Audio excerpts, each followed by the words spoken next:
Hey everybody, welcome back. Got a consecutive week going here of One by One. This week we went fucking deep, deeper than I thought that we were gonna go.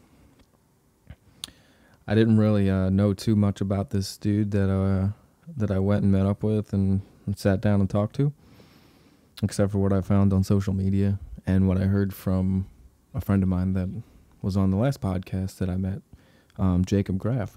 I met him through him. His name is Born Wisdom. He's a lyricist. I think the AKA is Beatmaker. And also here I'm looking at his sticker he gave me. He's the rhetorician for positive life decisions. This dude is fucking cool. And he spits shit out pretty fucking good. Like I was totally impressed. Like I said before, I am into pretty much everything as far as music is concerned. I wasn't for a long time, but I've been opening up my, broadening my horizons, if you say. But as far as like hip hop and rap and shit like that's concerned, I was actually into that before I was into rock music. So, but yeah, this guy's good, man.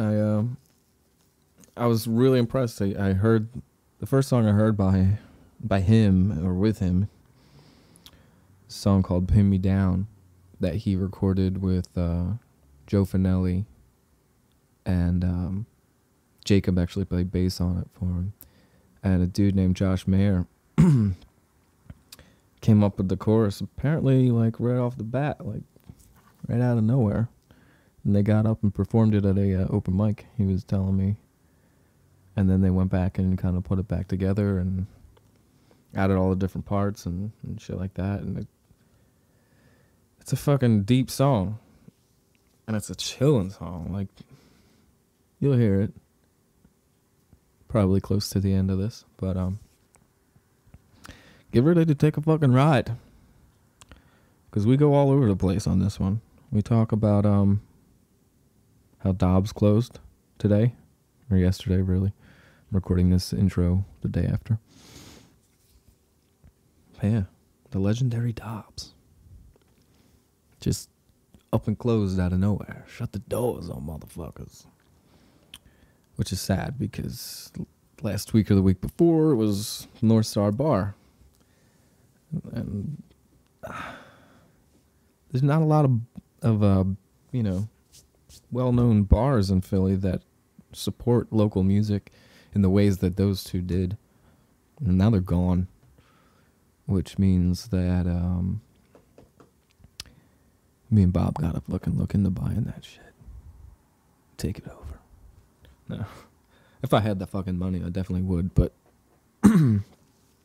apparently rent is not cheap in Philadelphia. I don't know. I don't know the story behind Dobbs or North Star Bar, so I can't say anything for them, but I would imagine that it's not fucking cheap. And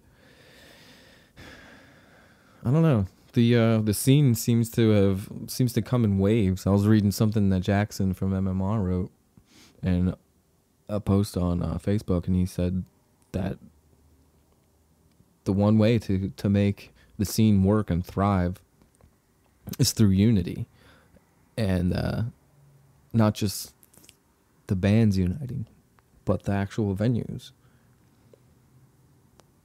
Why would you make it so that you're only, like, a venue is only worried about the fucking money? I mean, I know that's the point of it, but weren't there people that started fucking businesses that just wanted to fucking start a business and live a happy life and be comfortable? Why does every business have to be that moneymaker? I don't know. I don't get it. I mean, I get you have to pay the bills. But isn't there... I can't talk. I'd have to get into that shit and like actually do it for myself to have an opinion. But I do feel strongly about it. I wish there was more places to host shows and to record bands and to share fucking love. That's all this is, man. All this music. Whoa. All this music is, to me, it's just love in the form of sound waves, you know? I mean, what fucking band out there is like singing about hate that makes it anywhere or that has any kind of following, you know? Maybe a certain amount, because there's a certain amount of people that'll follow anything. But to have meaning and to do something for other people, which is what Born Wisdom is all about, that means more to me than to just be all about hate and let's make money.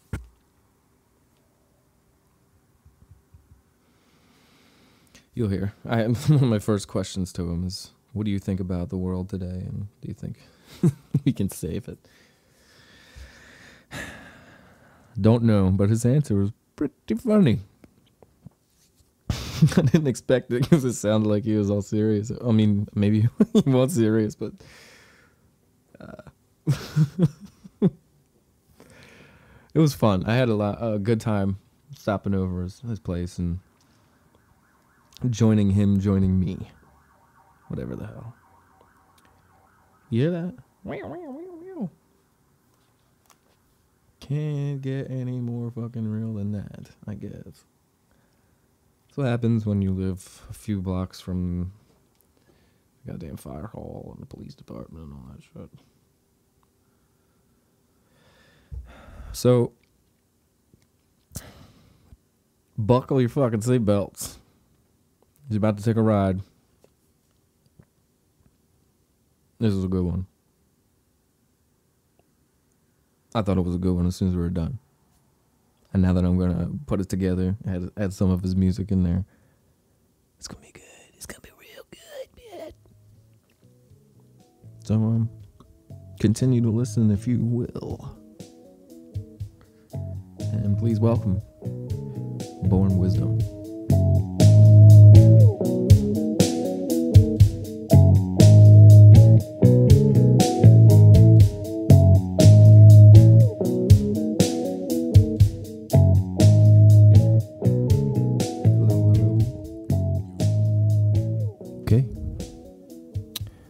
Welcome. I'm joining Born Wisdom. It's a pleasure to meet you. Same here, bro. I heard you guys through a friend of mine who actually did with the last podcast that I did with a person. Because the last one I did like a album review thing. Okay. By myself. And Jacob Graff. Yeah. That dude's man. Great man. He's a cool dude, man. Absolutely. The first time I met him was at his house, just like this. Like same kind of thing, which I think is cool. Like I'm digging it, like trying to like expand who I'm trying to show to the world. Okay. But through other people. Right. You know, like recommendations and stuff. Which I don't know. I didn't really start out like thinking it was gonna be like that. I had like, because I was doing like graphic design stuff. Okay. So I was seeing who was in the scene, especially like around here.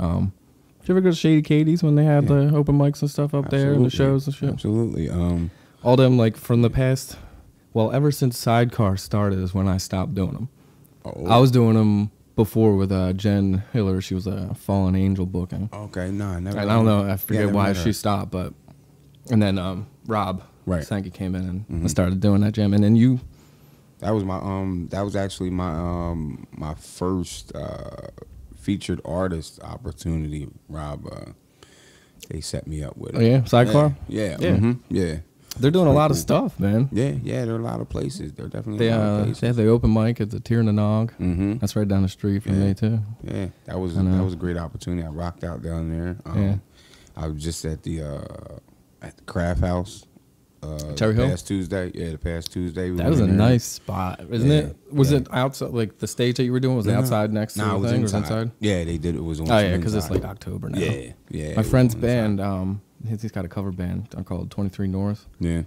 They played like all over this place, but they played the Craft House outside next to Really? the waterfall thing that they got going there. Yeah. Okay, I remember that from when it was Top Dog. I didn't go outside this time, so but Next summer, you got to go out Yeah. there. It's Oh, nice. absolutely. It's really nice. Yeah. It's I don't know.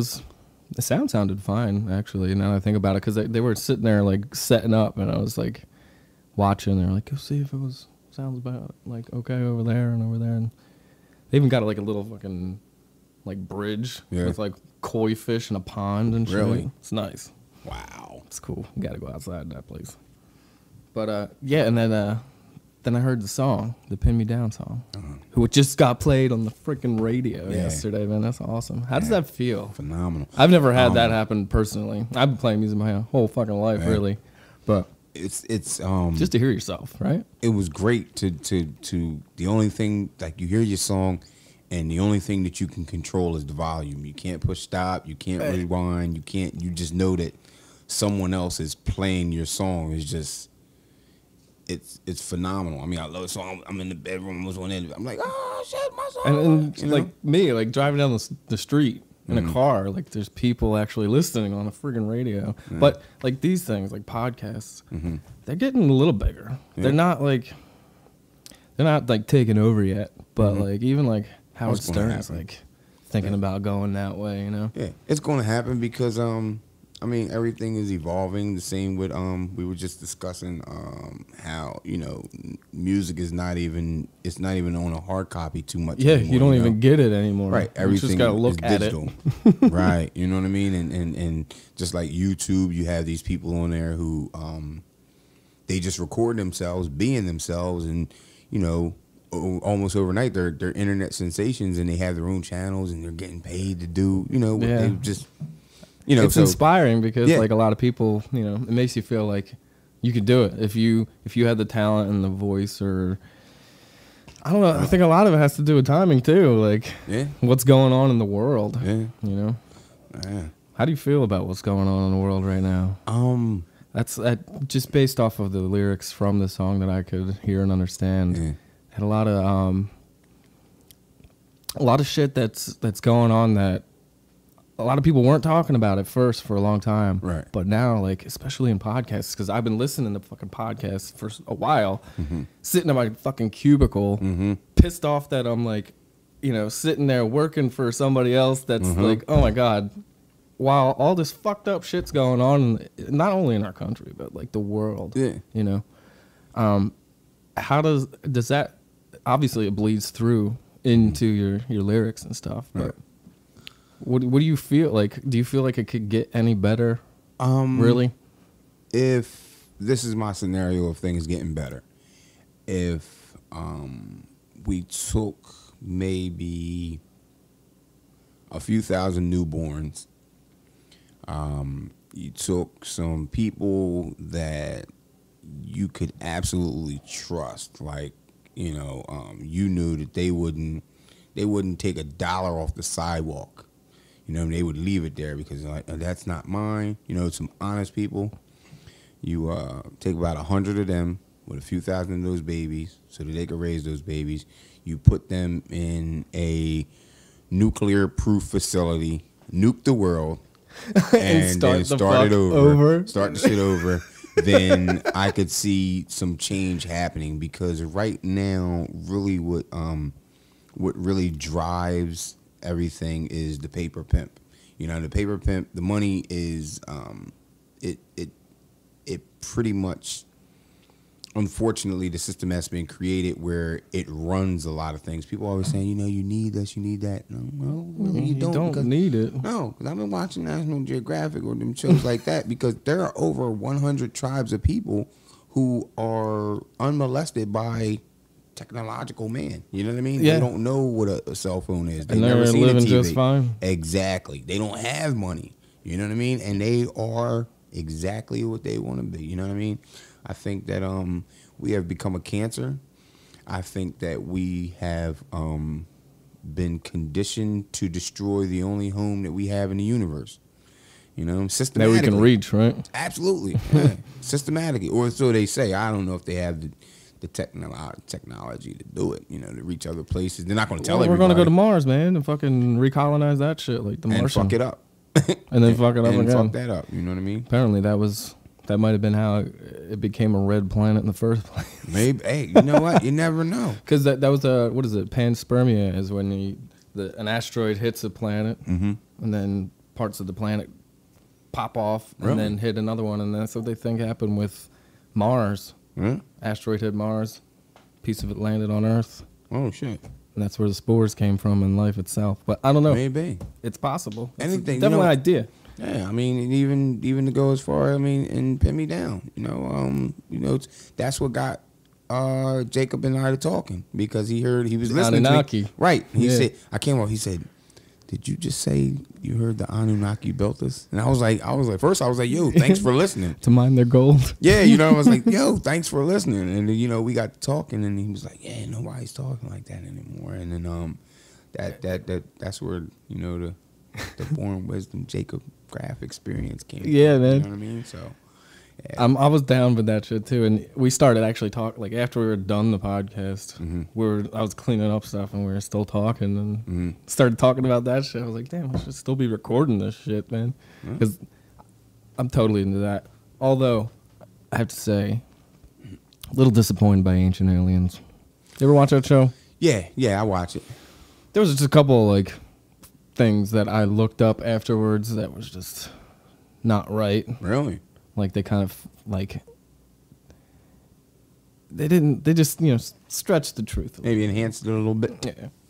But I mean, that is a fucking crazy theory. Imagine the Anunnaki coming on, what is the planet? Nibiru. Nibiru? Yeah. It's like in orbit with our solar system, but in such a huge orbit that it only comes around every few thousand years. Right. And they created humans to mine gold, which would keep their atmosphere alive. Right. Which is nuts. You think it would keep them alive because it's so cold, because they're so far from the sun all the time?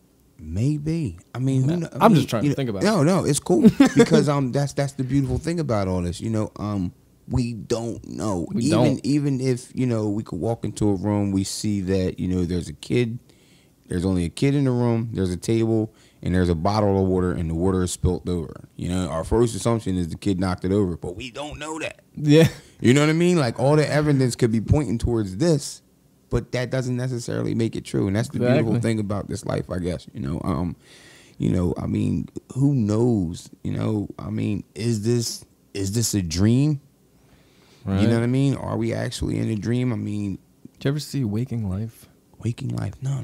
It's about this kid who keeps waking up from dream to dream, and spoiler alert, I think he finds out in the end that he's dead. Oh. But that is like just an idea of what death could be, like just waking up from dream to just in your bed over and over again, like you went to bed the night before. Or that could be. Yeah, but what if you took a nap though? You'd be like, hey, where did the rest of the day go? Yeah, you know what I mean? Like, oh, shit, 15 years went by. What the hell? You know what I mean? I actually thought about that. Yeah. I Richard mean, Linklater. Yeah, what is this all about? You know, I mean, the whole answer, the whole, you know, again, you know, the religions of the world, you know, it's all these divisions. It's all these divisions when we should be, you know, united. Adding, you know what I mean? And, you know, it sucks, you know. I mean, even from down something like, you know, is they see as trivial as sports. You know what I mean? That is a division. Oh my God. You know what I mean? I think I just saw on the internet, a New York Giants fan knocked out an Eagles fan or something like that. Just walking down the street. Why? Didn't they win?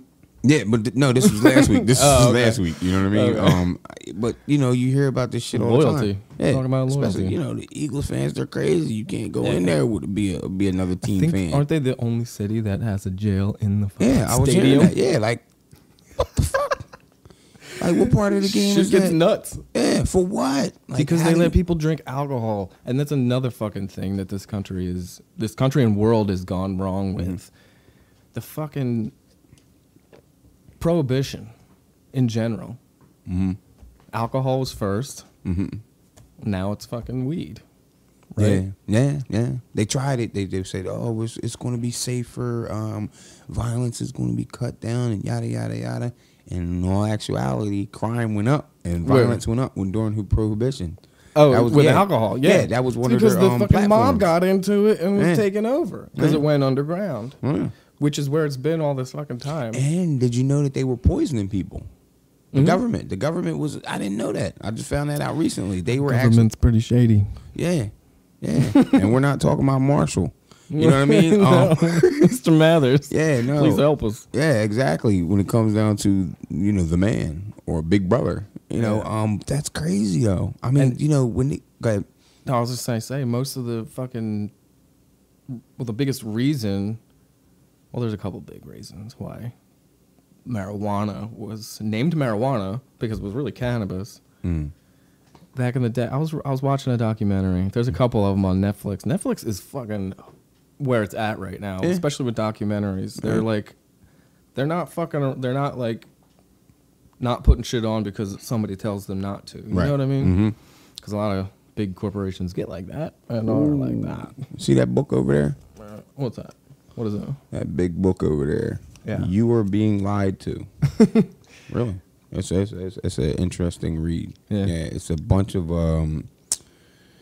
I want to say maybe about 30 different people who wrote these papers. It's not written by any one person, you know what I mean, on these different topics, Okay. And that's where I found out that let's just say, and I don't want to quote, and I'm definitely not saying the correct number, but let's just say back in the 60s there were, let's say, 30 corporations that that owned all of the media. So there's 30 corporations that had the newspapers and the TV and the radio and blah, blah, blah, blah. And now, today, it's something to the tune, it's 3 or 4. You know what I mean? That own all of them. everything. Yeah, it goes up like a fucking triangle, like a Right. And pyramid scheme. and that's crazy, Like, I was just talking to my wife about this the other day. Remember when they just had they were releasing the remake of the movie Annie? Yeah. And they had Jamie Foxx in it, and had the little brown girl. She was playing Annie. Yeah. Yeah. Well, in Target, when they were, you have the little posters where they're advertising that they have the movies come in. Yeah. Annie was a little white girl. Really? They changed it. Yeah. They changed it. Who? Which one? The old one or the? No. The one that came out. I know they came out with a new one, but did they put the old Annie on the poster? It was another. It was another just little, another generic little white girl. Yeah, they took the little brown girl off and they put the little white girl on there. Yeah, What so the fuck is the point of that? exactly, because I mean, at the end of the day, you still have this separation of people, and they really, it's ingrained in a lot of people's head that we are somehow different. Now, granted, I'm 6'2". How tall are you? I'm like 5'11". Okay, that's a difference, but it's a superficial difference. You know what I mean? I may weigh more than you, but that's a superficial difference. You know what I mean? It really doesn't matter. Your skin color, the amount of melanin, whatever. Those things are superficial differences. What is the same is that when you peel it all away, we're human. You know what I mean? We have the same ability: 2 eyes, mouth, nose. We eat the same. You know what I mean? I eat the same things. Think with the brain. Exactly. Breathe with lungs. Exactly. We reproduce. We want to have companionship. I agree. And those are the things that we should be focusing on, rather than focus on, what part of town you live in, what kind of car you drive, what color is your skin. Oh my God, you can't help. You know what I mean? I mean, if it wasn't for that, I mean, a lot of people take, Charles Drew, for example. You know what I mean? If I'm not mistaken, was the pioneer of the blood bank. Right. You know what I mean? Which helps a lot of people out to this day. Being they have to go through operations and different things like that. I mean, are you going to deny getting operated on because that blood is coming from a blood bank that came from the idea of a brown man? You know what I mean? Like, that wouldn't make sense. You know what I'm saying? And a lot of it is too. I think people are like not born that way. You're not born that way. You are raised that way. Yeah, I think. Yeah, it's definitely taught. And as generations go on, like I think it's personally gotten a lot better.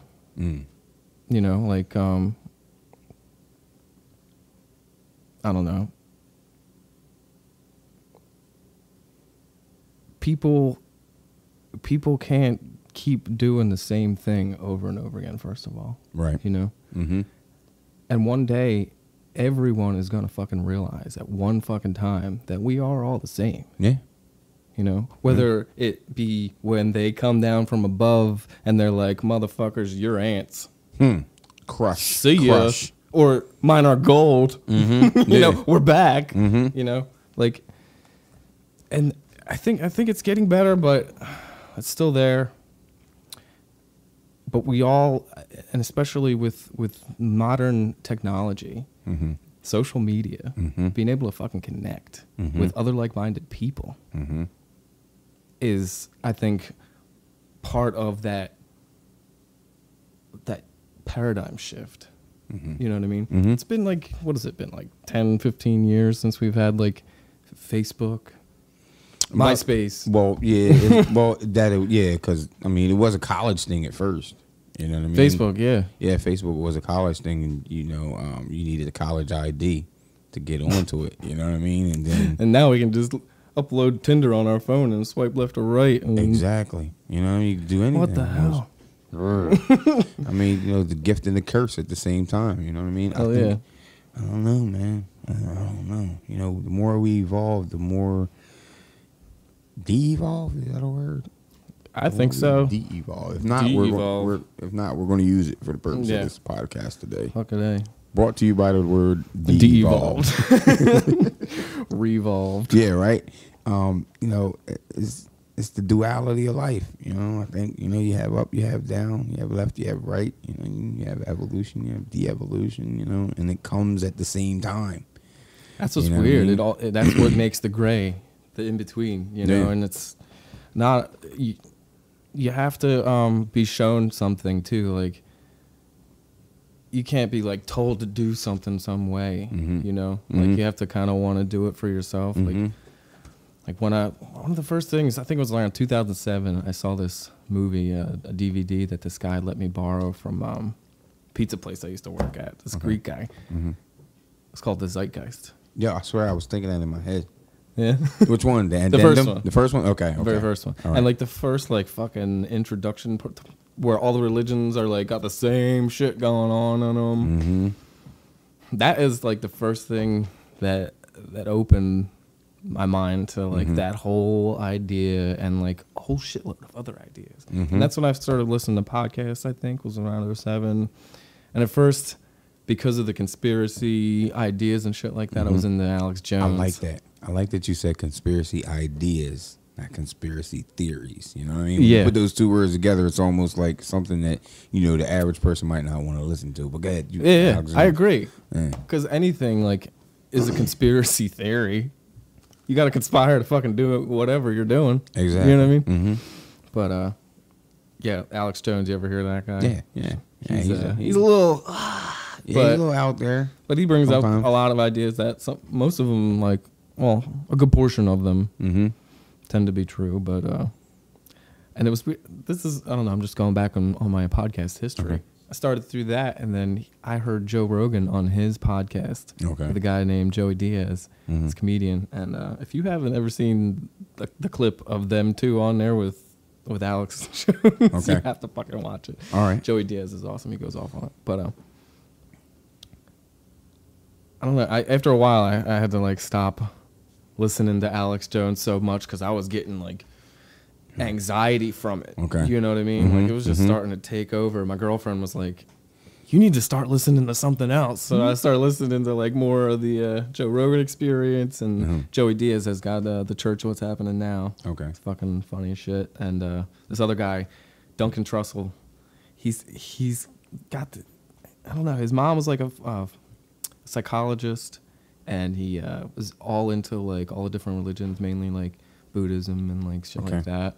So he can go off on these like tangents and ideas about spirituality and like stuff like that, and it's just nice to listen to and like hear somebody that's putting that shit the fuck out like that, you know? Right. I don't know. You ever get into listening to podcasts at all? No, actually, it wasn't until So this? I introduced Cool. you, Well, and that's then awesome. I actually downloaded your podcast. I think I've been through 3 of them so far. Oh, really? I listened to your original, your very first one. Yeah, that was a And good. I think I'm going in order. I usually like to jump around, but you know what I mean. I've always looked. You'll at see the it evolve. Hopefully, you'll see it evolve because Yeah. it's gotten a little better. This is the first one that I did the whole music in the podcast with the edit thing. Right. That was with Jacob, but like I don't know if you heard the one with Corey yet. But, No. I think that's like 3 or 4. He's a fucking awesome dude. Great, Oh, yeah. Great Absolutely. fucking singer and guitar player, man. Yeah, he is. He played that song, My Temptation, right as we came in. Like, we sat down, set it up, he played it. Then we, took a break and then fucking came back and like talked and shit. Yeah, he's phenomenal. I first man. saw him at Shady Katie's. I didn't see him with the I saw Plantation. My memory's not even the best, but I don't remember where I actually saw him with. Maybe the at Dobbs. Yeah, maybe. Fucking closed today. What the? Oh yeah, fuck, I know. man. I know the legendary Dobbs. Right, like a week or 2 after North Star. Go figure. And Go they figure. like they just closed out of nowhere. Really? Yeah, it was wasn't- like they oh. had to have known like Oh, of course. this shit was because they had like a posted on Facebook like, sorry if you bought any tickets, you'll get a refund. If you had any show set up, you'll have to. Like, it was sudden. People have shows there like this week that got canceled. Oh wow. It's nuts, man. That was a big place, man. Fucking Nirvana played there back in the day, and like, Pearl Jam and shit. I played there a Holy couple shit. open mics. Yeah, With John Fay. You know what? I wanted to. I had wanted cool to go. spot. Especially. I just shout out to the Indefinite Articles, the band that I helped put together. Paris Kersey on saxophone. We got Ryan Dugan on drums. We got Chris Garfield, aka Chester Copperpot, on the electric. We have Samantha Rose on bass. So shout out all those good no folks. shit. Yeah. You know Samantha Rose. Yes, I forgot. absolutely. I saw that. I worked with her. Oh really? At the last law firm that I got laid off from. Oh, okay, yeah, She works in Cherry Hill. Yeah, she's a great individual. Great individual. Yeah, she's a cool God knows. chick. Yeah, Actually, very that was cool. the second office that I worked with her at. Oh really? Oh, this is a pattern, huh? Yeah. Dude, we all go. Like, people that work in these, like, real estate foreclosure law firms, any law firm, whatever, they just migrate when people, because they lay off, and then people got to find their job, and then they lay off again. It's like, they don't know what the fuck they're doing. Oh wow, Dude, real estate foreclosure is ridiculous, Really? especially in New Jersey. Really? I've been dealing, like, with, first I did, like, Pennsylvania shit. Mm-hmm. But the last few years I was doing Jersey. It takes forever, first of all. If you ever have a house Mm-hmm. and you go into foreclosure and you're just like, oh, fuck it. Mm-hmm. You can probably stay there like 6 or 7 years. Yeah. If you do the right shit. Wow. You know what I mean? Just because the courts are so fucking backed up because everybody's getting foreclosed on. Right. Economy is shit. I don't know what, they say we're out of a recession. I don't know about that, really. Yeah, that's the haves and the have mores aren't. They're out. Yeah. They're out. They have absolutely nothing to worry about. I don't know if they were ever in, really. Exactly. I mean, yeah, they probably were because we can't afford to take 6 vacations this year. We can only do 5. Oh my God, this economy is just affecting me so bad. You know what I mean? I can't. My fucking yacht. Yeah, it's I have a very good friend of mine. I won't say her name, but she is so funny. She's comes from money. You know what I mean? And I remember we were talking. She was like, I have to go get my Burberry. I said, what is that?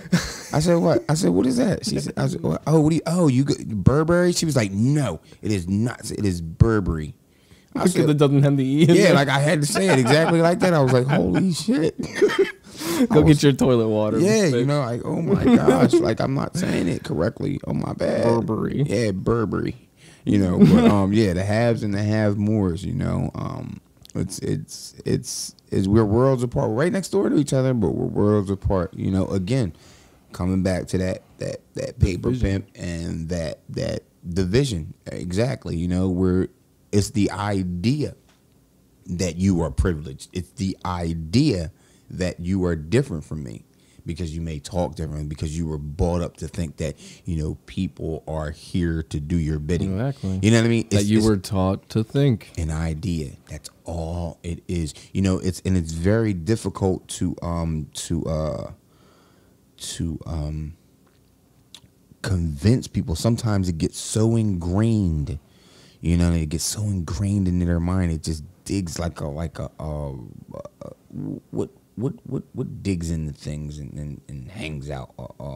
Fucking barbed wire. Yeah, I don't want to say a leech or something, but something that burrows into and it goes deep and it's very hard to get out. Like an anchor. Exactly. You know what I mean? Like a serrated edge. You know what I mean? It goes in. You don't want to pull it out. You want to try and push it back through because it's going to hurt even more coming out. Like a fucking fish hook or something. Exactly. Yeah. And that's what these ideas are, that, another person is less than based on the amount of melanin that they have in their skin, or based on the condition of their hair, or based on, what region that they come from. I was watching Black Mass. Did you see that? The Whitey. Nah, not yet. Yeah, with Johnny Depp. Johnny Depp. Yeah. My wife and I, we went to go see it, and then we came home and watched on Netflix the documentary on it. Right. Okay. Yeah. But just the whole Boston experience, and Southeast. You know what I mean? These people really believe that if you're not from there, you can't be there. You know what I mean? It takes on this whole. The idea takes on a whole big shape of its own self. It actually becomes an entity. You know what I mean? Or where you really, if I'm not mistaken, I'm not sure you can go to any places in Boston with a different sports team on. Oh yeah, they're pretty bad with that. Yeah. Yeah, what the fuck? Like you can go to the wrong bar with the wrong shirt on. It could be your wrong, wrong night. Yeah, exactly. You know what I mean? Like, call the ambulance, come and pick up your people. So I think, like, I like some sports, but like I really do feel like they're just there to make money. Mm-hmm. They don't give a fuck about the players. Mm-mm. They're all fucking getting head injuries that we all knew about, but they were hiding the NFL. Mm-hmm. And now all these dudes are fucking like shooting themselves in the chest because they can't live anymore, but they want people to study their brain because all the fucked up shit that happened from what the NFL let them do.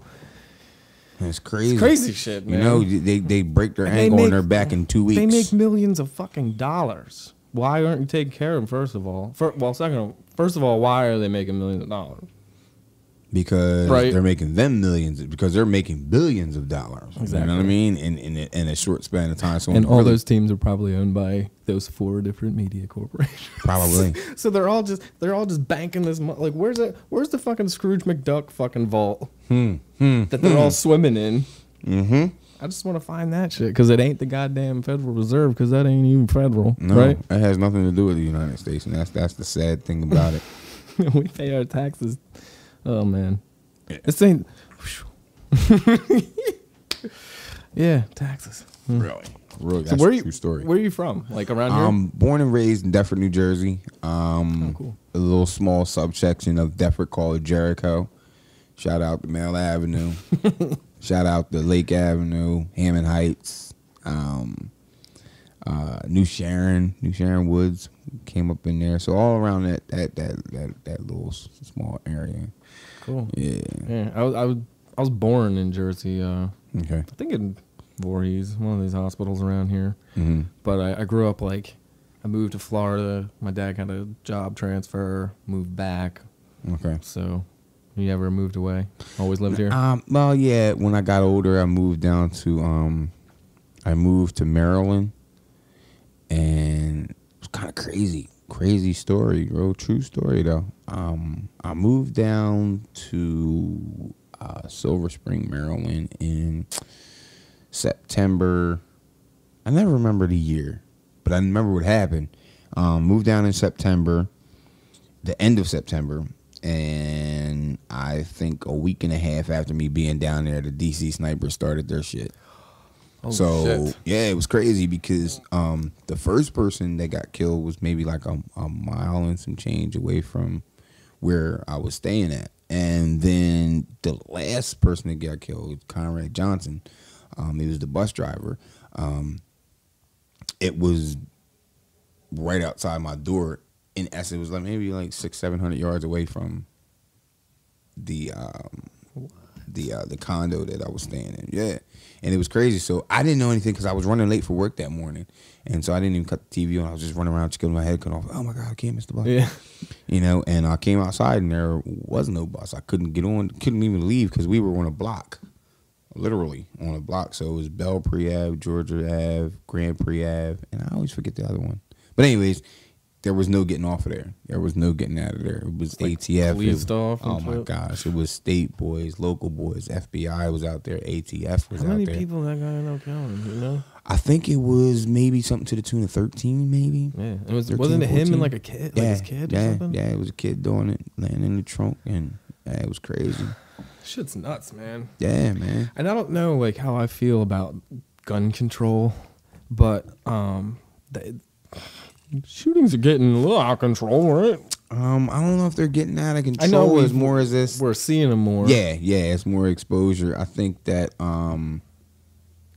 I think maybe we should go back and like look up more instances than before, like, you know, internet. Yeah, I don't know. And with the gun control, I mean, you know, some people are having guns because I want to be able to protect myself from intruders or intruding governments. Yeah, or I don't know, man. It's again the duality of life. You know, it's a gift and a curse. You know what I mean? And how do you regulate?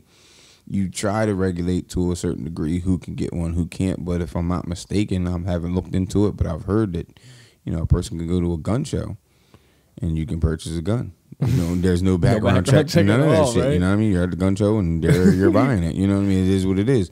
But if you go through a store, you know, of course, you know, you got to go through the background check and they find out. I mean, that I can understand. Maybe we should change how gun shows work, or not have gun shows, or something. But I think it would just be a better idea to like maybe check a little bit into the people that are buying them shirts. I mean, yeah, of course. I don't know if you should go as far as like I forget which case it was, but somebody's getting sued. A company is getting sued for selling a gun to somebody that shot somebody. Really? Yeah, like it's going back that far. I mean, you know, I always thought about that too. You know what I mean? It's like, who do you blame? You know what I mean? I mean, really, why can't we go back and blame the person that invented the bullet? I know. You know and if I somebody gets stabbed with a fork, like we're gonna ban forks. Yeah, you know what I'm saying? I mean, something like, well, yeah. I mean, because you know we have our hands. We didn't need forks. Why don't we just cut off our hands? No, we don't need to wipe our ass. No, we have our hands. We don't need forks. You pick it up. You know, just pick it up, put it in your mouth. We used to when you were baby and shit. Yeah, it's supposed to be civilized individuals, quote unquote. You know, but I mean, how do you do it? You know, I don't know. It's a lot of things that I would, if I were in the position to change, and you know, they could say that if you had one thing to change right now and it would immediately go into effect, I would have to sit and think because I would want it to be. I would want it to be extremely important. You know what I mean?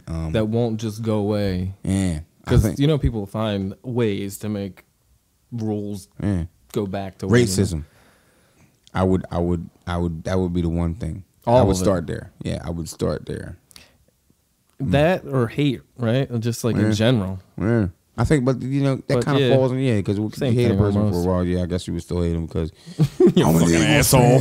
I'm an Eagles fan. Yeah, because it goes like in all directions. Yeah, you know, but it branches out. But yeah, racism definitely, you know, and it's sad. Sad fucking world. Yeah. It's a crazy world because we don't know, and we will probably never know.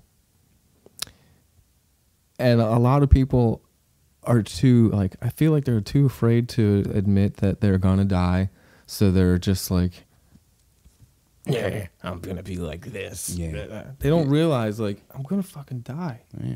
I might die tomorrow. Yeah, birth is the leading cause of death. Since the day I was born. Exactly. You know, and I mean, sometimes, you know, I think, you know, I celebrate. You know, I mean, I don't jump up, I'm glad you're dead. You know, but I celebrate, you know, when I hear about, you know, someone close or someone that I knew, you know, that returned to the essence. Hey, man, glad for you. You don't have to put up with this bullshit down here Yeah, anymore. You know I mean, especially if it's in a nice way.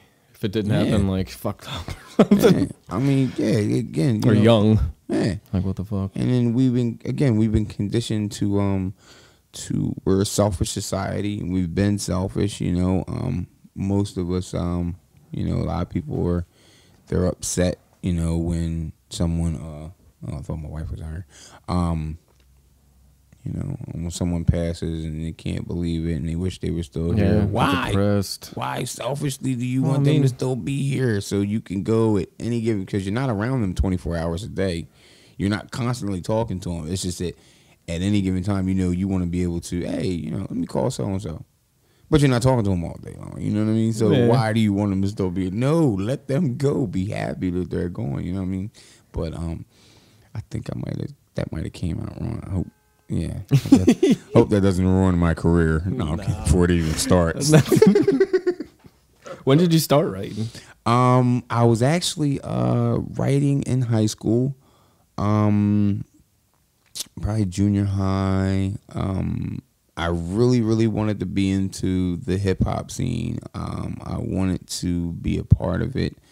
I remember going to my parents. Well, at the time, again, like even now, I'm really just coming into, for lack of a better word, the fullness of the gift that I've been given. But back then, it was more or less other people were kind of gassing me up, like, oh, you know, you can do this. You know, yo, this sounds dope. It sounds da-da-da-da. That's fresh. And so I went to my parents and I'm like, listen, I can do something. I'm pretty good at it. You guys got to back me up. Got to put me in the studio. I can cut an album. I could do something. I could do, you know.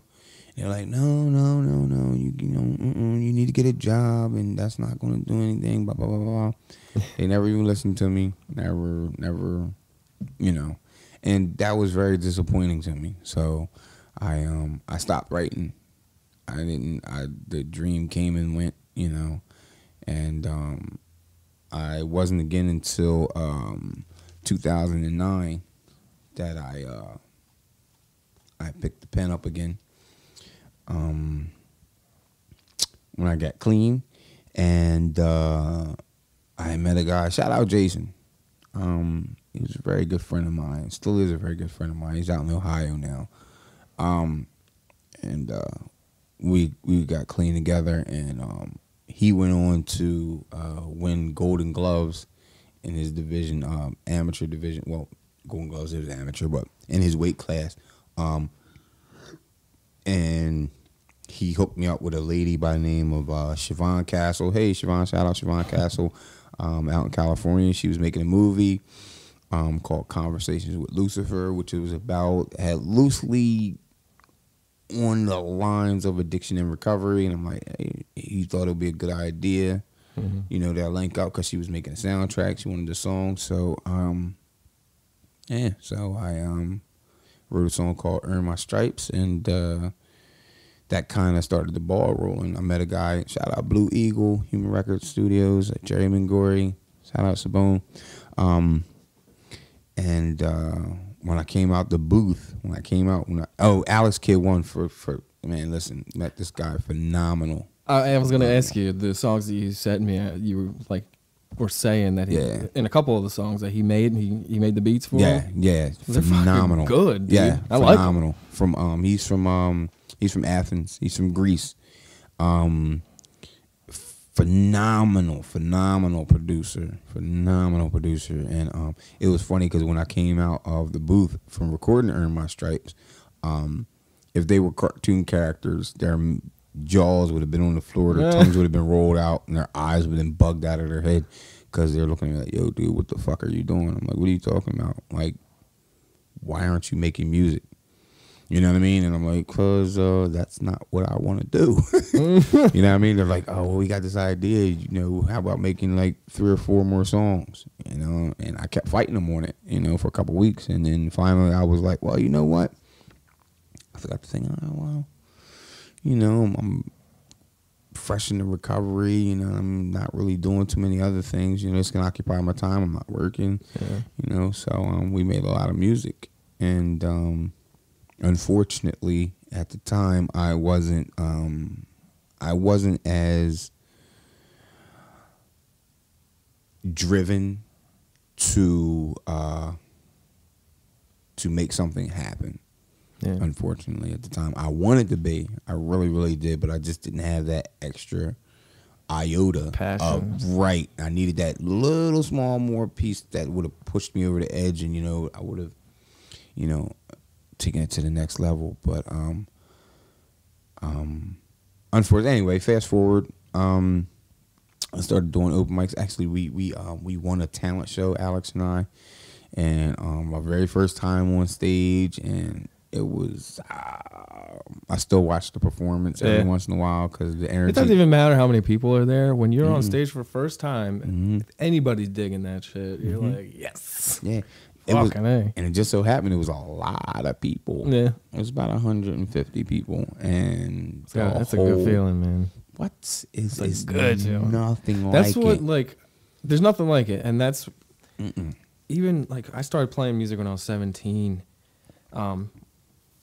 A lot of it was just, like, the grunge rock music I was into. That's how I learned how to play guitar and shit. But, like, not until I got out of high school was I playing, like, shows, like, we went to TLA once, I think, and Trocadero. Okay. Played there twice. I played there before. And it's just crazy. Like, that, once you get to that point and you're, like, on that stage and you're playing for them people and you're done, and you're just like, that is why I do this now. Right. I don't even care if I get paid. Just let me do this, feed me, let me keep doing this, and I'll be good. Like, right? Yeah. And I've noticed you don't seem to be too big into, like, making millions of dollars. Nah.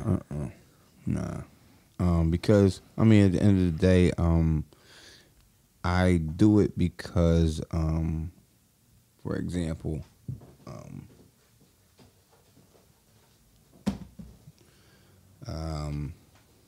this is Shannon LaBanche. I was performing at Coconut Grove out in National Park, and I have a song called November 27th, which basically is like almost like a chronology of where I've been, how I got here. You know what I mean? Kind of run through. And when I came off, her mom comes up to me and she's like, eyes are real glassy, and she's like, my daughter wanted me to give you this picture. So I'm like, first I'm like, I don't know your daughter. And then she's like, she died 5 months ago from a heroin overdose. And then, I began talking to her friend Kim, and Kim was like, yeah, she started crying when you were doing the song, and then like she, Kim's like a medium. She's like, her daughter was speaking to her, and she like gave her in the picture, and I'm like, wow. But I do it for instances like that. You know what I mean? Wow. For people who come up to me, and I'm hearing about, they say, hey, when you were talking about, the man took advantage, you was 5, what's he thinking? You know what I mean? When you were talking about being, you being touched as a kid. I'm like, yeah, yo, dude, man, thank you for saying that. You know what I mean? Blah, blah, blah, blah. We have conversations that, how did you get past it? That's why I do it. You know what I mean? It's like to open up the doors and help people get it out, really. Right, too. because a lot of people believe that there is no escape from these thoughts, you know what I mean, that are constantly there. If a person has been through a traumatic experience, it almost never, I'm not going to say almost never, it doesn't go away. It's there, like, I've been through, as a child, I can right now vividly taste, touch, smells, the weather, everything is vivid right in my mind as if it's happening right now. You know what I mean? But I've learned to not give that thought that much power. Exactly. Yeah. You know what I mean? It's there. Okay. It happened. Okay. Not to discount it. You can't forget. It makes you who you are. Yeah. Not to discount it in any way, shape, or form, but to again not give it as much power. And you know, I'm talking to somebody, even if I never see them again. Hopefully, you know, the conversation that we had, you know, will you know, it'll resonate and it'll help them. You know what I mean? Because I know that that's it's a terrible place to be. It's a terrible state of mind to be in when you're controlled by, you know what I mean? Dark thoughts. Exactly. Dark Passenger. You ever watch Dexter? No. You should check it out. Yeah. Showtime show. Okay. He's a killer who kills bad people. Oh, okay. Good for him. Yeah. Ain't he like a cop? He's a blood spatter analyst. Oh, okay. Miami Police Department. Thinking about naming my new cat that. I'm not sure though. Dexter. But yeah, man. Shit's fucking crazy. So, you know, yeah. I mean, of course, I would like to make a living off of my thoughts. That's fine. I'm cool with that. Yeah, that would be lovely. You know? But I'm not trying to be, you know, rich off of it. I I'm just not want to trying be to be comfortable. Yeah. I just want to be able to do what I want to do. Yeah. Exactly. And in doing that, I want to help people, or at least, I don't know, spread love. Really, Yeah, you know what I mean? exactly. In some fucking form. Yeah, because at the end of the day, matter. at the end of the day, that's what it's all about. You know what I mean? That we come together and we share our experiences, and you know, how did you overcome something? Okay, well, I did it this way. Yeah, and everybody goes through things different, has different reactions, so it's good to hear all the different ways to help yourself through things, I think. Where did you find your name? Born Wisdom. Where did Actually, you decide on that? It came when I was down and before I went down to, well, actually, I moved to Maryland. I came back and then I went to D.C. And I moved back down to D.C.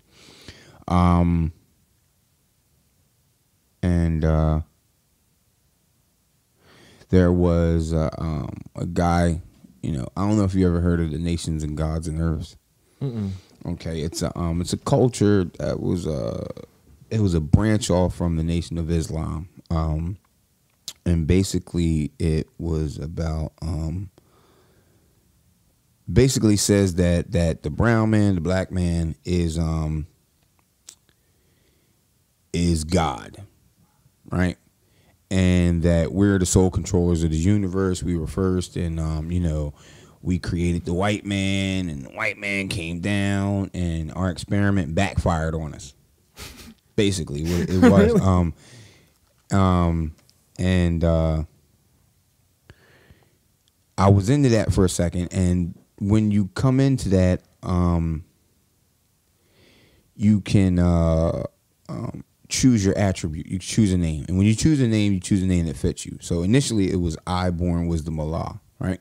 Mm-hmm. But the more I read into it, the more I realized that wasn't the place for me.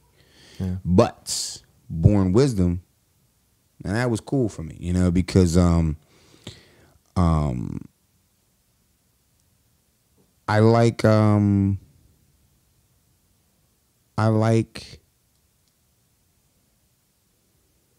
being I like helping people. Like born, as I said it before, you know, bring forth into existence wisdom, being intelligent application of knowledge gained through experience, right? So you go through, for example, you know, I don't know, take this, I throw it at the window and it breaks the window. You know what I mean? So I can bring forth into existence the knowledge that I gained from that. Hey, don't throw a dime at a window. You know what I mean? Everybody can born wisdom. Everybody, you know, it's a noun, it's a verb, it's an adjective. It's everything, and you know, it's everything and nothing at the same time. But you know, I really, and then really when I got clean, when I first got clean, that was that's when it was really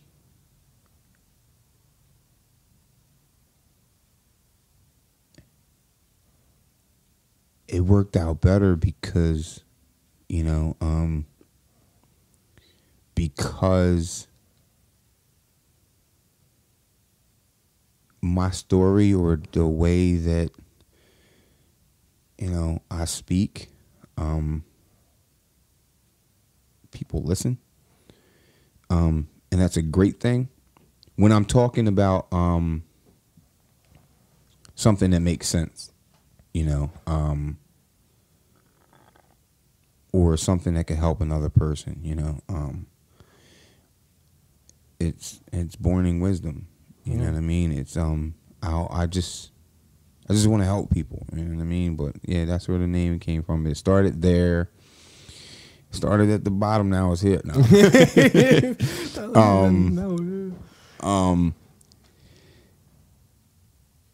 It's crazy. It's a cool idea. You want to breed knowledge. You want to like spread knowledge and start ideas and make shit better. Yeah. I just feel like it seems like a lot of the lyrics that I heard in those songs reflected that to me. In that Everyday Letter track you had, which was mostly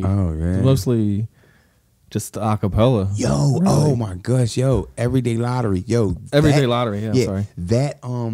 That track, yo, was so cool, yo, because when Alex talked, he does that and he puts his hands together like this and he's like, so Born, so I took Everyday Lottery and I did something to it, let me know how you feel. So I'm like, yeah, right? So I'm listening to it and I'm like, okay. He's really like, you know, when you going through Facebook, you know, the timeline. Yeah, you're going through the timeline, you see the videos and you always see somebody saying, wait for it. You know what I mean? Oh yeah. Wait for it. That's what I'm like, he's like, wait for it. And you're just sitting there. Yeah, and I'm sitting there, then all of a sudden I hear I start hearing coming. I'm like, holy shit. I got a chance to live 2 lives while I'm still living. Everybody that I crossed ain't quick forgiving. Some are fam, some are strangers. Some are bosses, some are judges. Most are different angers. Now I can't go back and change. Some strains remain long after I've poured verbal bleach. Sorry, my bad. 9th letter apologize has lost its touch. Been used too much, abused to such innocent souls, those who didn't deserve my verbs, my actions, my expanded contraction. The destruction progressed and consumed. My existence regressed and assumed nothing was better. No elevation to recreation. Suspended in a void, looked like a man, walked like a boy. That not how I was raised. Many days have passed. Learned ways to master true and living. Seeks forgiving, not necessary for living. However, for me to breathe, I need dead. To roll up my sleeve said goodbye and leave dead. The coke, the licks, the pills, and weed dead. Then that spiritual ritual alarm clock went off. A beacon for my loss to return at that moment. A testament to atonement. My eyes are focused to see the hocus pocus in, around, and through. You can too. If you wish to cross off your list the unnecessary bullshit, I give it. It's free. Absorb the thoughts I say. I gratefully pass along the combination of numbers that lets me hit the lottery every day. Everyday Lottery. Peace.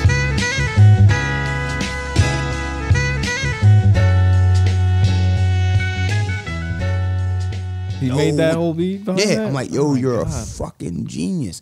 And the thing about Alex is, I don't know if all the time, if it's digital or if he's actually playing the instruments. Yeah. You know what I mean? Shit's He's getting that good, talented. man. He's that talented. You know what I mean? I'm like, so he can do it? yeah, he can play. Yeah, his middle name is Apollo, which is the god of music. Is it the god of music or god of light? God of music. Wait a minute. I think it's the god of light. I just looked it up last night. Did you? I swear to God. Wait a minute. Yeah, we're going to have to Google it. We were looking up cat names and because I forget why we were doing it, but we were looking up like Egyptian, like mythological names and shit. And Apollo was one of them. I'm pretty sure it said god of light. Wait a minute. But I don't know what the god of music would be if it's not Apollo. Wait a minute. Planes on airplane mode. God. Once I look it up. Of But yeah, that is a music. smooth. That's the one line that I wrote down. That fucking song it has a smooth beat. Like it sounds like something off early Jay-Z.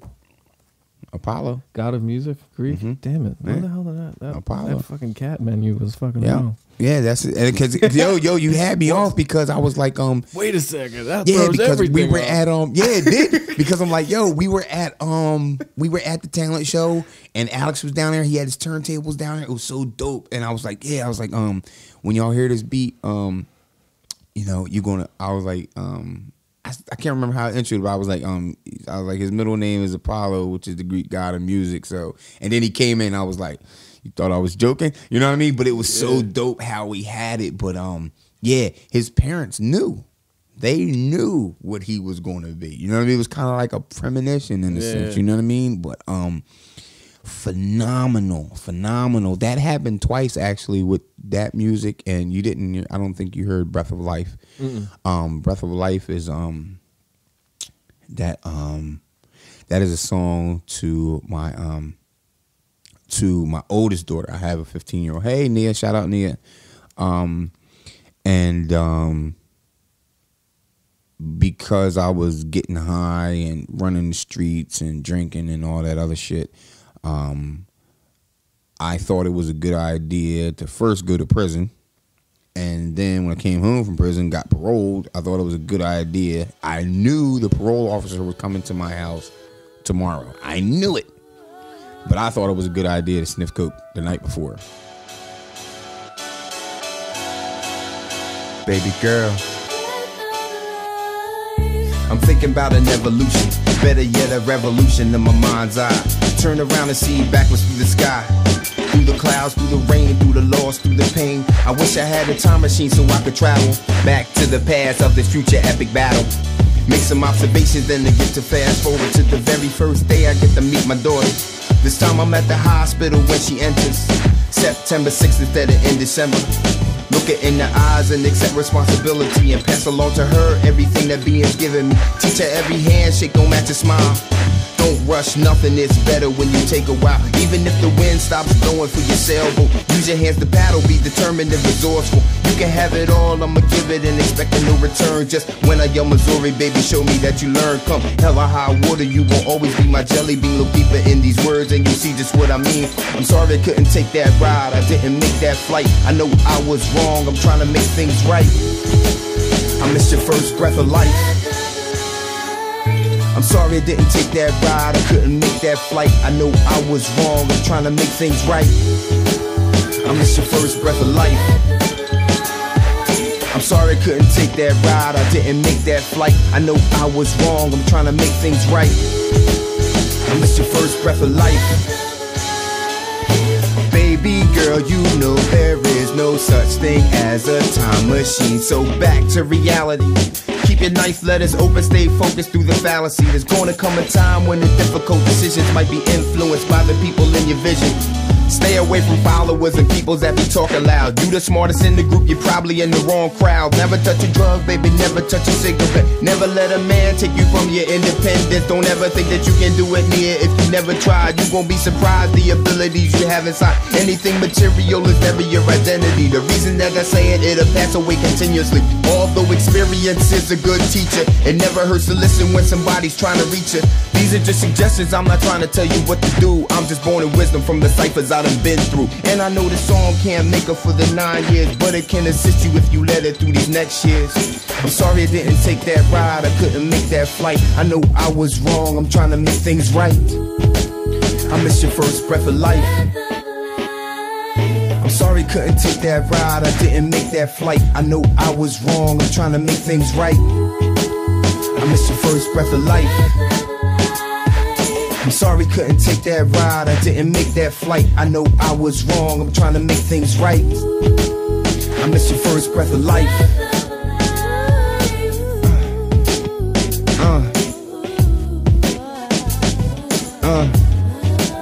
I missed your first breath of life. There were times I could've swore death was knocking at my door when I was living as a savage and I saw the future more. Didn't need no crystal ball, didn't need no tarot cards. All I needed was a quiet place so I could start the war. See, the sevens and the devils been battling forever. Time to step it up, choose a side and get my shit together. See, my daughter's almost 10 and I'm quite sure she remember every promise that I broke, every empty card I sent her. Don't be like me.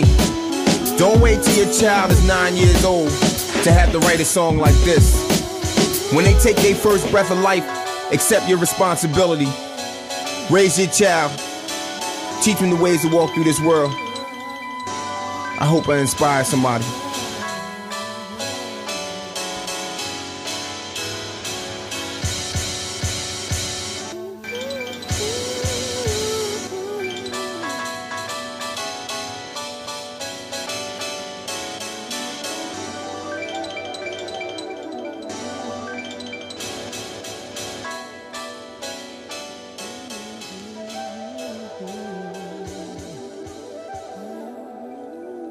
And I knew he was going to piss test me. I knew it. You know what I mean? But I still thought that that was a good idea. And when that happened, I actually I missed her being born. So the name of the song is Breath of Life. And that's what it is. It's called, you know, it's like, I'm sorry I couldn't make that ride. I didn't take that flight. I know I was wrong. I'm trying to make things right. I missed your first breath of life. So when I recorded that song, that was on like a Thursday or a Friday. I left. I went out to my best friend's house out in, damn it, not Trevose, PA. Where the hell was it? Anyway, not important. But I will go out there. Shout out Cecily. Hey girl, how you doing? And Amiri and shout out Akeem, her kids. And I go out there. Her Wi-Fi was down, so I knew that Blue had put the song up on the Human Records website, but I couldn't get to it. You know, of course I wanted to let everybody hear it. So, but I couldn't get to it. Then I'm getting these phone calls like, "Oh my God, yo, this song is so dope. Yo, who is that singing on there?" I'm like, "Fuck you mean? Who's singing on it? Nobody's singing on that song. What are you talking about? You know what I mean? Nobody's singing on that song." So, I call up Blue. Blue's like, Blue says to me, he says, yeah, he says,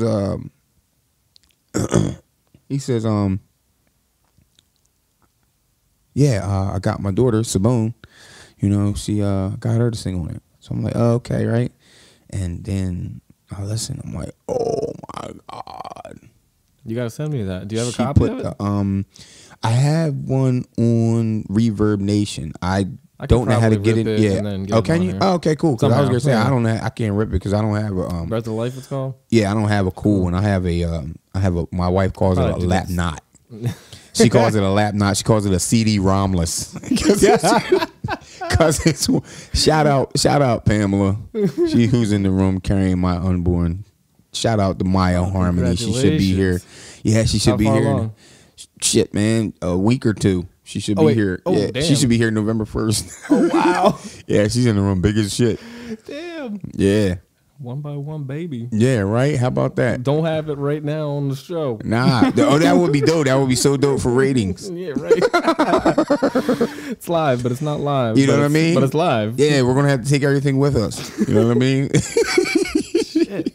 Call it an ambulance. Oh, my gosh. Let me tell you about the time I went to go interview Born Wisdom and his fucking wife's water broke. Oh, my God. It was a crazy situation. Screw that. I'm out of here. Yeah, right? It only take me 5 minutes to break this shit down. Yeah, I know, right? I don't know. I've never been in a room or in anything with like any kind of surgery. I try to watch like the surgery channels and shit where they're like, it's hard. Oh my God, it's fucking hard. Ew, it was hard for me. I watched it was on WH1. It was on Channel 12. Yeah. The guy who got a knee replacement. And yo, the shit that they do to you while you're knocked out is crazy. Oh. Yo, they had my man. Yo, I swear to God, they were moving his knee around like this. Like, yeah. I'm like, well, holy you can't shit. Feel it. No wonder you wake up and you're all bruised up for a fucking month. Yeah. I was like, oh my gosh, man. And oh my goodness gracious, man. It was crazy. You know Tony Schott too? Absolutely. Tony Schott for president. Shout out Tony. Here. He's good friends with my good friend Bob Bowling. I don't know if you Bob Bowling. You haven't heard of him? Absolutely.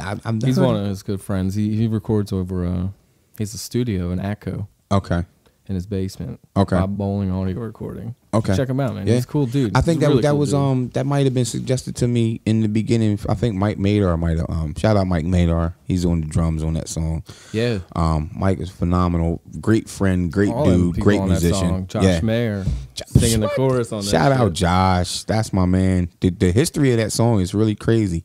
I wrote the song not thinking that it would do what it did, but Josh came through. He put the sauce on it. You know what I mean? When he put the sauce on it, we were down at Valari's, right? And Which one? the one Lakeside or on the Pike? no, the one on the Pike. Okay. The one off of the Pike.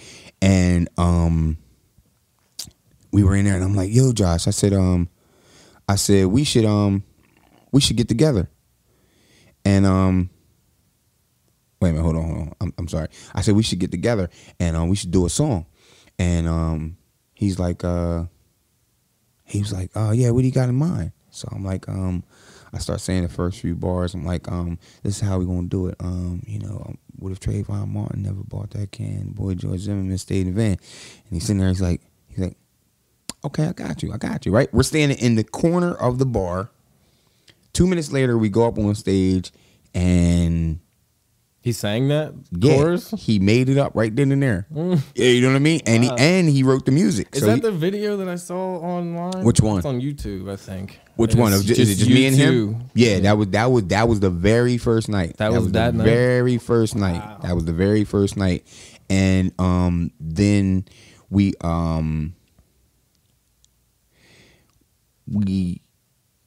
what happened? We kept performing it. Like we were at different. Well, he would show up. If he showed up, it was cool. But I would still, do the words because that's what I love about open mic is that my music is never played to the same music. Like the words are never on the same music. So it's almost like remixing. Keep time. Yeah, You're good. it's almost like remixing every single night. You know what I mean? Which is What's up? Keeps it fresh. yeah, and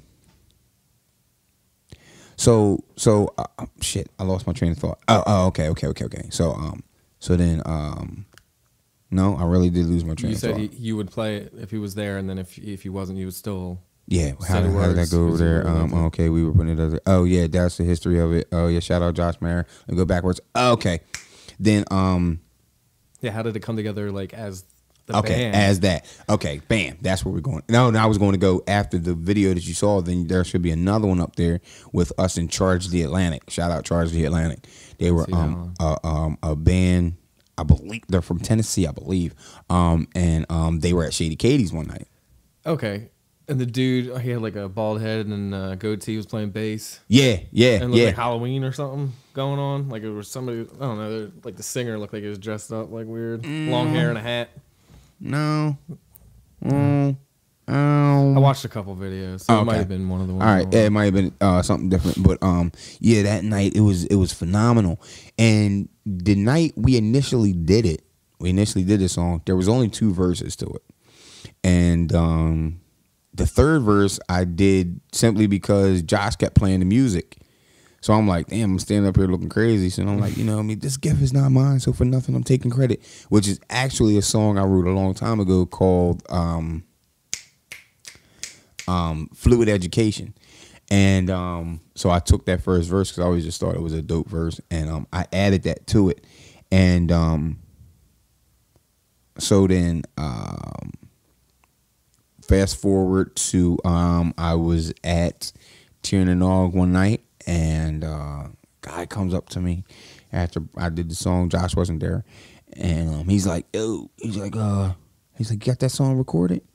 I was like, "Nah." He was like, "Yo, I really think that song's a hit." He's like, "Get it recorded, get it to me." Gave me his card and stepped off. Right. About 6 years, coming up on 6 years, I've been doing this. Open mics and everything, and in this 6 years I've heard a lot of people have come up and said that they're going to do something, they can do something, they want to do something, we should do something, blah blah blah blah blah blah blah blah blah. Yeah. And nothing has really come come from it. Right, nothing has come out of it. And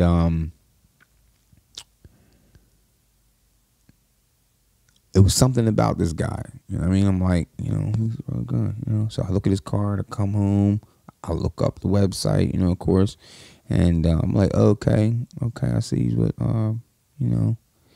and he's working for these people, and this is what they do. They got this background, they got that background. And I'm like, oh, okay, all right, he's a pretty cool guy, right? So I got everybody together, and I said, listen, I got this idea. Somebody's asking for this song. I think we should do it. So basically, all the music was written around the acoustic, Josh's acoustic. Everything else came, you know what I mean, around it in the studio, and that's what you hear. You know what I mean? It was really, really, it was fucking phenomenal. But it just turned into, it took on a mind of its own. So I sent it to Jeff, or his name, Jeff Fritz. Shout out Jeff Fritz. I sent it to him, and he sent it back with some suggestions. And one of the suggestions being that the third verse really didn't match with the song, which it was true, because, you know, you got the first and second verse are basically saying, what if, and then you got coming in, this gift is not mine, for nothing I'm taking credit, seems the contradiction the way I just said it, universe speaking, you know what I mean? I'm going off on a tangent. It really has nothing to do with it. So then I wrote the third verse, which is actually the second verse, which is, you know, what if Black Lives Matter could be seen in the eyes of the victim by the killers bringing genocide. That I wrote, sent it back to him. He fell in love with it, and yeah. Born is to bring forth into existence, and wisdom is intelligent application and or articulation of knowledge gained through experience. It's been my experience that if we as a people don't get our shit together, there's not going to be any people left to get the shit together. See, we got later for all those superficial differences. Focus on our similarities. I got a couple questions, y'all. What if Trayvon Martin never bought that can? And the boy George Zimmerman, he stayed in the van, or he profiled himself and put the gun to his head, or he listened to those people on the phone instead? What if Einstein chose to change the color of rose? Would that have changed the man's theory that was general? What if Hitler had been born with all of his mind? What if the fact that he wasn't was a grand design? What if the world really turns on the compass and square? What if we really paid attention to Che Guevara? He said the path with no obstacles, it leads nowhere. What if to you my experience I share? What if you are a racist is a question of law? What if we could believe half of the shit we saw? What if the world's governments forgot the meaning of war, and Eric Garner never had to die on the floor? I wanna know. Down against the wall, I'll be there when I follow you down again. 'Cause you pin me down against the wall, I'll be there when I follow you down. You're there. What if Black Lives Matter could be seen in the eyes of the victims by the killers bringing genocide? What if the cops pulling triggers on these unarmed men had a chance to do it over? Would they do it again?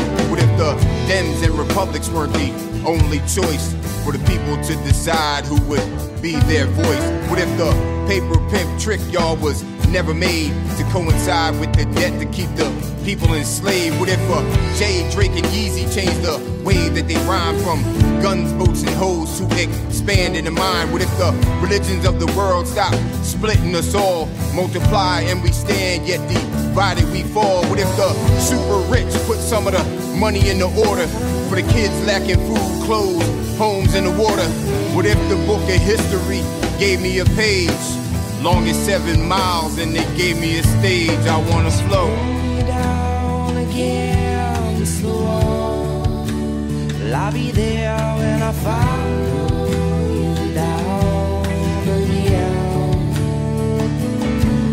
'Cause you pin me down against the wall, I'll be there when I follow you down. You're there. What if crack cocaine never made its way to almost every ghetto in the world today? What if help for Katrina didn't take 4 days, then I guess a lot of less people hitting those graves. What if they got pulled over before they reached the school? And them Columbine boys never shot they tools. What if they finally told the truth about 911? 3 buildings, 2 planes, tell me how that's done. What if August 9th, 1945, the Enola Gay left Nagasaki alive? What if Jordan wasn't Jordan, just some sneaks with a name? What if Rodney King never had to feel that pain? What if Malcolm had a vest on that New York day? And if he saw us now, I wonder what he would say. I heard the Anunnaki built this world, if this be fact, then I hope to live to see the day when they come back. I wanna go down against the wall.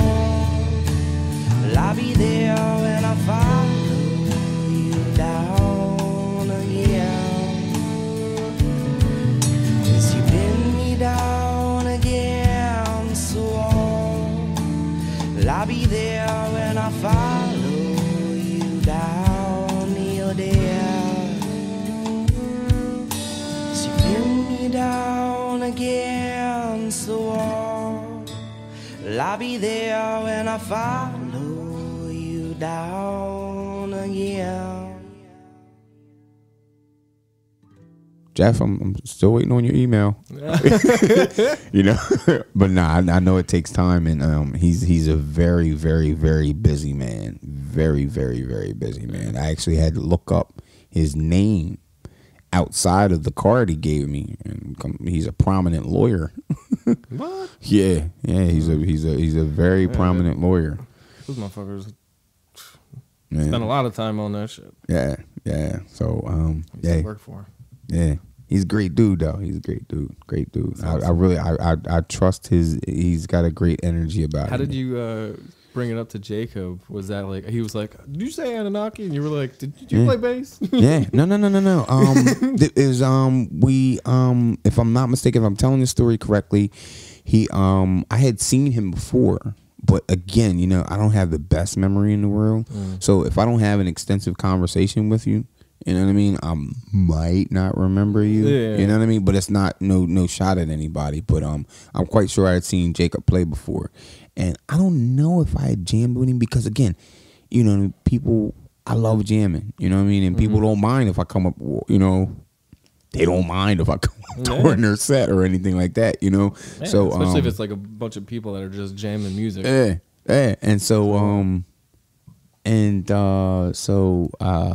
we came, we were talking about that, and, you know, I think we exchanged numbers that day, and then next couple of times at Time Out Sports Bar down the street, we were in there, and he's, come on up, you want to jam? I'm like, yeah, come on up. And so, you know, we got this really cool version of Hey Joe.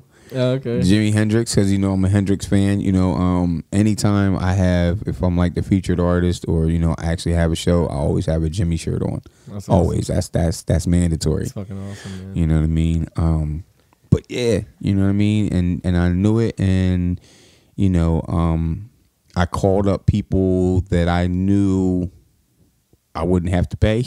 Yeah. Because I knew these guys are paid artists. You know what I mean? This is, you know, this is what they do. But you know, as just, you know, you just want to get somebody is good, that I knew was going to be good, that are going to be good. They're going to come in and they're going to play their ass off, and they're going to do it on the strength. You know what I mean? And that's exactly what happened. You know.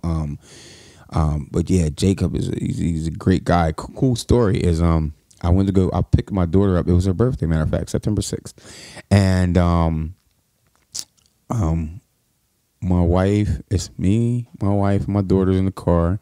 We're coming down Green Tree Road. We're going to make the left onto the Black Horse Pike. Mm-hmm. And who pulls up next to us? Now, mind you, we have the song on in the car. We're playing it. I want my daughter to hear it. Who pulls up next to us with all his daughters in the car playing the song too? Are you serious? I swear to God, Jacob pulled up right next to me. I'm like, oh shit! I told my daughter, I'm like, oh shit, that's the guy who's playing the bass. I'm like, that's him right there. I'm like, oh, what's up? What's going on, man? It was so awesome. dope. Yeah, it was a dope. So that was another. That was another. Hey, you're on to something moment. You know what I mean? Yeah. That just happened. You know, he pulls up with his daughters. I pull up with my daughter. Well, my daughters, because you know my wife is carrying Maya. She's listening. Exactly, and you know, it was a cool ass moment. Yeah. Very cool. It's one of those like glitches in the matrix almost. Yeah. You know, like Yeah. to prove like, damn, Exactly. That we're this on the is same wavelength here. exactly. You know, but it's Where do you see yourself in the next couple years? Do you want to keep on making more? Like you said, you have a band now, yeah. Mm-hmm. so you guys are gonna definitely be making some music now. You know, Yeah, absolutely. What I want to do is what the hell is he doing? I want to I never saw Sam play bass, but nah. I've seen pictures of her with the bass in hand. Oh yeah, yo, So I she. assume that she looks like she knows what she's doing. Oh yeah, matter of fact, And she got good taste in music. I already know absolutely, absolutely. We how many years? You said 3 years. that. What? You said 3 years. What I saw myself 3 years. 3 to 5. 3 to 5. You see yourself doing the music thing? I'm not really sure. I really don't know. I mean, it could go anywhere. I could be maybe a addiction recovery counselor, truck driver, or maybe still making music. I'm hopefully, you know, still involved with helping change the world. You know, no matter what you're doing, really, right? Yeah, more or less. But the truck driving thing is just I like driving. You know what I mean? Yeah. I like driving those rigs. You know what I mean? That's a very, very fun thing. But the other two, as far as the music and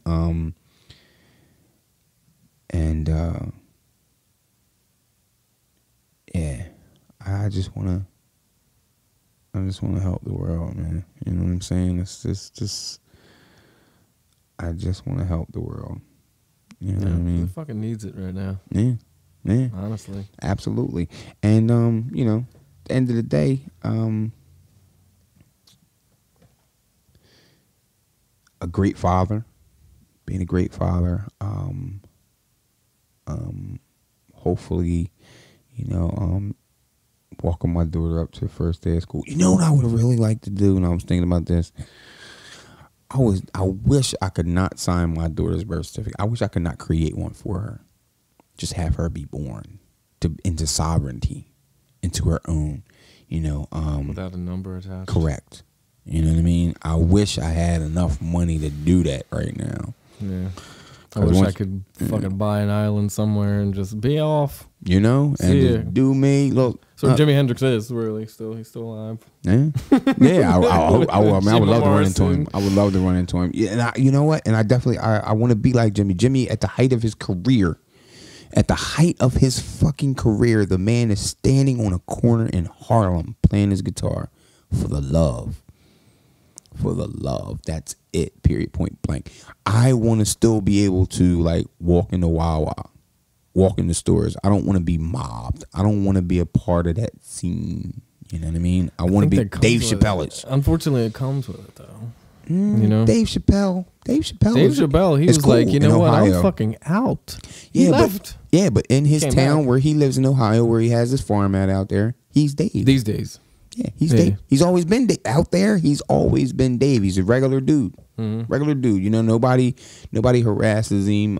You know, it's not paparazzi and all that. He's Dave. You know what I mean? And that's cool. You know, I mean, of course, people will see, yeah. You know, that happened, but I don't want to be where, you know, like getting off a plane, it's like 20,000. Yeah, I was just about to say that, like, because the Jay-Z line came in my head. He was like, you know, I'm showing up in Japan, it's like 30,000 people waiting on me like I'm a Beatle. You know what I mean? Like, yeah. I don't think I want that level. I don't want that level because I think at that level, you know, I don't want the possibility of not being able to handle it and breaking. You know what I mean? Something snapping in my head. You know what I mean? And me turning into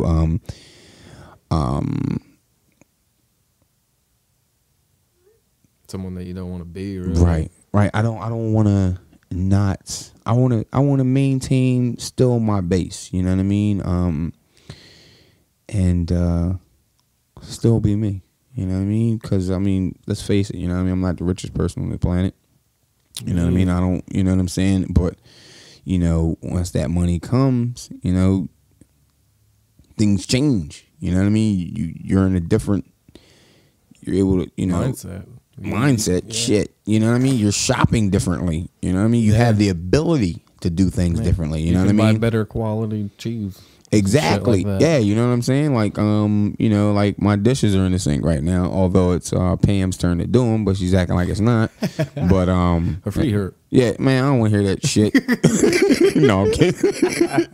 But you know, a dishwasher, maybe. You know what I'm saying? Or you know, where I don't have to go outside and downstairs around the basement with no fucking lighting and washing my clothes when, you know, I can get up and go down the hallway, maybe go down the 3 or 4 steps and put the clothes in the washer and dry. You know what I mean? So things would definitely change, and you know, and that is that's interesting. You know what I mean? But I don't want to be so big where, you know, I got a house that I'm never in. Because in order that comes with a price. You know what I mean? You got the big ass house, you have the Lamborghini, and you got the, you know, you got the 68 fastback. You know what I'm saying? Sitting in the yard, and you're not there that much because now you work for some other people who are pulling you in a million directions. You got to be here. You got to be here. You got to be there. You got to smile for this one. You got to smile for that one. You got to be there at interview and all that. You know what I mean? And you know, but they do say careful what you wish for. You know what I mean? I mean, I want to change the world. I would love to, but for the better. Oh yeah, absolutely. Obviously, but I mean, you have to be careful what you wish for. Yeah, this is true. Because what if you change something, change the world for the better, but then your life got fucked up? You know what I mean? It's kind of hard. That would be crazy. How you doing? Hey Pam, how are you? Pam, shout out Pam. That's my wife. Pam, that's Michael Klein. It's nice to meet you. Yeah. She's slow cooking chicken in the crock pot. That's that good smell you smell. Yes. You're more than welcome to a plate. Oh, well, very small plate. No, I'm kidding. I'm kidding. Do you guys have the new band? Are you gonna getting into any jamming? You got a space to do this anything, is brand new. This is brand new. And per the conversation that I was having on the phone when you came in with the people, that is going to play an intricate part on the next move. You know what I mean? Okay. Because what I want to do is lock down a place where we have where we are able to practice at. You know what I mean? I'm thinking storage unit. I had a couple of friends that did that one summer. It's hot as shit. Yeah, but in there. But as long as you can stay in the sweat. Well, it's cold now. Hey, you know what I mean? Let's bring a space heater. Yeah, no problem. Yeah. There's a couple, musically speaking, they have a couple spots. Red Dwarf Studios. Yeah, Red Dwarf. Yeah, yeah. Shout out Joe. Angelini. Cool dude. Owner of Red Dwarf. Gray Skied. You ever hear of them? No. Over, West Deptford area. Really? Yeah, it's cool spots. Yeah. I've been thinking about trying to open something. Yeah. Especially now with Dobbs closing. I know. The other one I didn't even know. Why don't we just? I mean, they did just open the Fillmore over in Fishtown, so that's cool. It's there was in San Francisco a Fillmore. Oh, really? Big back in the day with the Grateful Dead. They just opened one in Philly. Really? So they just started concerts earlier this month. But still, that doesn't make up for taking away two, iconic fucking places in the city. But legendary Dobbs. I don't know, man. Somewhere around here, I would rather.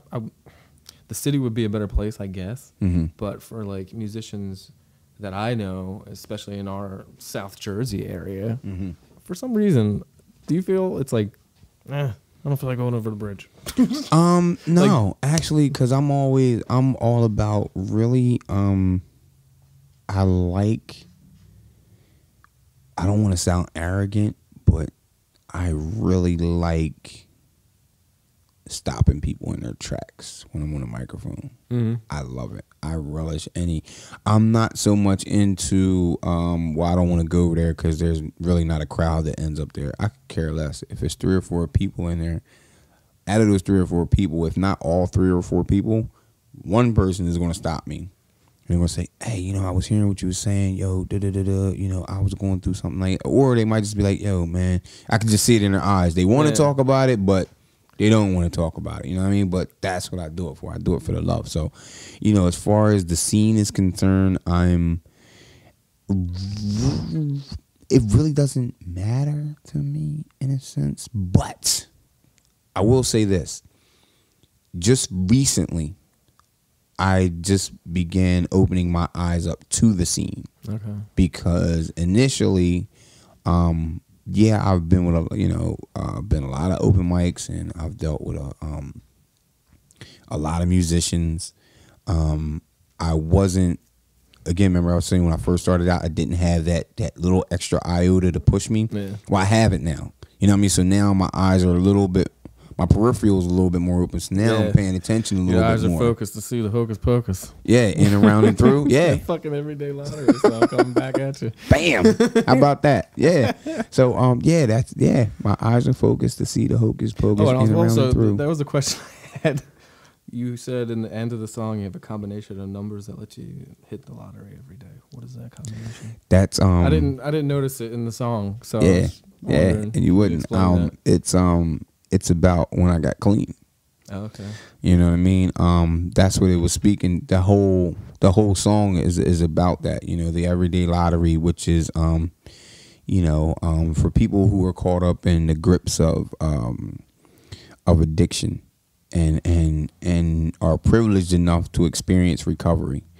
It's kind of like hitting the lottery every day, to wake up and not be driven by a thought of, I gotta go smoke crack today, or I gotta go sniff some coke today, or I gotta go drink today, or I gotta go shoot some heroin today.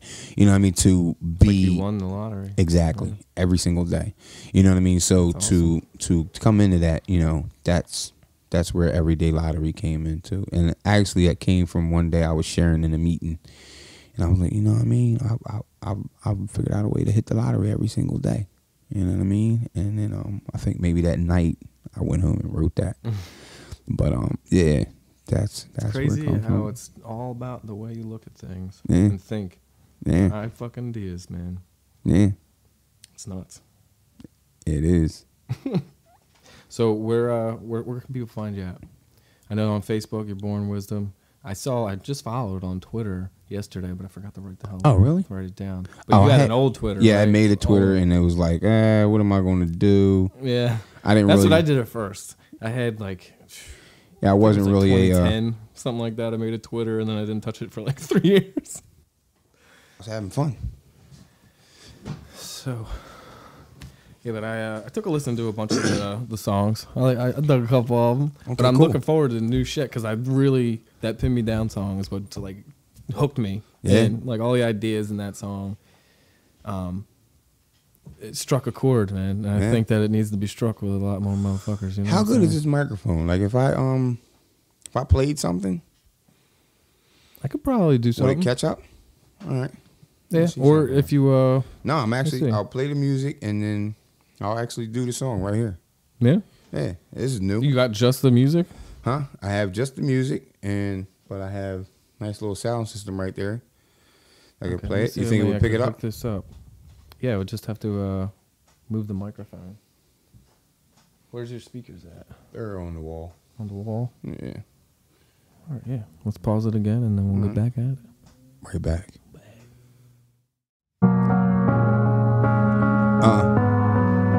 Super exclusive. First time on the radio podcast. Yeah. I hope you learn to make it on your own. And if you love yourself, just know you'll never be alone. I hope that you get everything you want and that you chose.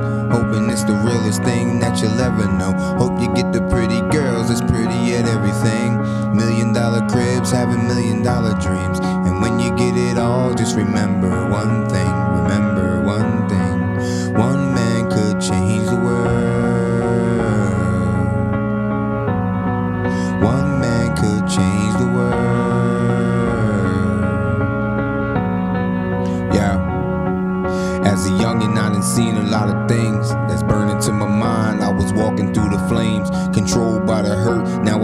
realize the pain. I'm trying to help another that is going through the same. Living in the past, it'll drive a man insane. Moving to the present only costs a little change. Losing yesterday, so tomorrow you will gain. Appreciate the sun, even walking through the rain. You want control of the clouds, then you gotta grab the reins. You have the blood of God that is flowing through your veins. Now drive to be yourself, there's no traffic in your lane. If the world sees your flaws, you should never be ashamed. A scar is perfect art, you should put it in the frame. Success to be your target, then you must perfect your aim. Learn from your mistakes, so you'll never do again. There's no enemy without, if there's none that's in your frame. I hope you learn to make it on your own. And if you love yourself, just know you'll never be alone. I hope that you get everything you want and that you chose. Hoping it's the realest thing that you'll ever know. Hope you get the pretty girls that's pretty at everything. $1 million cribs, having $1 million dreams. And when you get it all, just remember one thing. Remember one thing. One man could change the world. One man could change the world. Yeah. If we all came together, there can never be a war. No winners and no losers, cause nobody's keeping score. Everybody's in the bed, nobody's sleeping on the floor. And peace will only answer, violence never called for. Every parent pays attention and the kids they don't ignore. No overdose from drugs, out there chasing one more. And the human race is guided by a spirit, the core. No barriers or borders, we all free to travel shores. No judgment for our skin, we all equal at the core. Opportunity is knocking, I'm just answering the door. Not arguing the point, I'm not going back and forth. Make the most of your first, you may never see no more. Every action's better when it's guided by a moral. Racism's a disease, only knowledge is the cure. And if it would come true, I would only wish for these lyrics on the famous never-ending world tour. That was kind of weird. Somebody challenged me in pool. That's why I went off, but it's all good. Yeah, it was good. That's cool. Yeah. That's awesome, man. Thanks. Thank you very much for having me over. No, man. Thank you for this. If you want to talk again, let me know. Yeah, anywhere down the road. Once you get the band started and shit too, absolutely. Let me know. Absolutely, because I want to hear that shit. Yeah, absolutely. Yeah, absolutely. Once we get the shit together, Bob Bowling, the guy I was talking about earlier, he's been helping me with getting this shit set up, and he got me all this microphone stuff. But in his studio, he's got the studio set up down in his basement. So once you got a band going, we could have like a podcast down there, talk to you guys, and then just have you jump on the fucking equipment. And that would be dope. Jam, you know what I mean? That would be dope. So that would definitely be dope. Look forward to doing that, man. Yeah, absolutely. And I'll make my promise, my pledge. Here's my thing, man. When the phone call comes through, and you know, I like your vibe, I like your energy. You know what I mean? In any way, shape, or form, I could reach back. You know what I mean? And say, hey, Mike, what you doing, man? Hey, listen, man, I'm gonna need somebody. Somebody to write my life story, man. You know what I mean? You got exclusive rights or something like that, or however. You know what I mean? Because that's what this thing is all about. You know what I mean? Spreading the love, man. Exactly, and being involved with people who aren't snakes. Exactly. You know what I mean? Yes. You know, I've run into a couple of snakes, and you know what I mean. I don't deal with them anymore. Yeah, try to stay away. Yeah, it's very, very, very, very, very, very whack. But yeah, man. Thank you just for this opportunity. It's my pleasure, man. This is cool. It's only the 11th episode of this podcast. Really? But who knows where it's going? I don't know where I see myself in 5 years, but hopefully I'm going to continue to do this shit. Been trying to get it out like once a week, but it's hard to like, you know, get people involved. Because sometimes, like, I've had a couple artists that are like, they want to do it, but they're almost afraid to get on and talk. Really? You know what I mean? So if you know anybody else that wants to get in on it, let me know. I already talked to Corey, and I wanted to get that dude Jake from Kid Felix. And he's fucking awesome. Jake, shout out Jake Falana, but you know, Jake is a rock star. I know. Jake is a rock star. Shit. Yeah, he's a rock star. You know what I mean? I'll see. He played a show with friends of mine. They used to have a band called Devise. Okay. And they played, what the hell bar was it? I forget what bar it was. Over in Philly. And I told the story on the podcast. The dude that me and Sam used to work with, You could ask her about him. We called him Pop Pop, but his name was Jeff. Okay. Old Jeff. He was like 50 or 60 years old. He used to bring the tambourine to the show. Oh. He used to go to that Valaris all the time on the Pike. And he knew the dudes in Kid Felix from playing Weavers. Remember when Weavers was on the Pike? Weavers Pub. Yeah. Right near I Valaris. used to rock out down there with Dion Packy, Casey Marshall, and Patrick Salomon.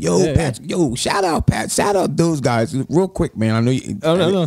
Listen, I started when I was doing open mics, right? And Is that how you say it, Packy or Patchy? I think it's Packy. Don't put me on the spot. I don't know. I'll try to get him on here and give us the correct pronunciation. Okay, yeah, we'll work on that. I'm going to work on it with you. Listen, I'm going to say something to him. Listen, I was remember the Roadhouse? Mm-hmm. Okay. I was maybe 4 or 5 months into doing open mics. You know what I mean? I was going to this one place. I'm not even going to shout them out because it wasn't Dante's, was it? Nah. It was. They had a show there, but you know the show was rigged. They had a competition going on. I'm not even gonna shout the name of the competition. It was supposed to be, you know what I mean, who the best MC, you know, around in the area. You know what I'm saying? And I'm not even gonna come on. I would never enter a contest, and if I didn't make it to the top, I'm not gonna be no sore loser. But however, I will not be that person who nobody wanted to go first. I went first. The MC didn't even have to come on stage and hype the crowd up because when I came over. Yeah. That's first round. If I didn't make it to the second round, that's cool. But you got people making it to the second round who forgot their lyrics, stopped in the middle of it, like nah, put something else on. You know what I mean? I'm dead serious. You know what I mean? So when I see something like that, again, I'm not gonna say because I know that there are other MCs out. Shout out AV Nut, one of the most prolific, phenomenal MCs out there. Shout out I forgot to shout out, but anyway, Mortal Shells, RIP SOJ, man. We're missing you, know what I mean? I started out there, but anyways, I was going around. That's where I really, actually I should shout it out because I got to learn how to be on the stage. You know, I got more comfortable. The very first time when I was out, when I was at the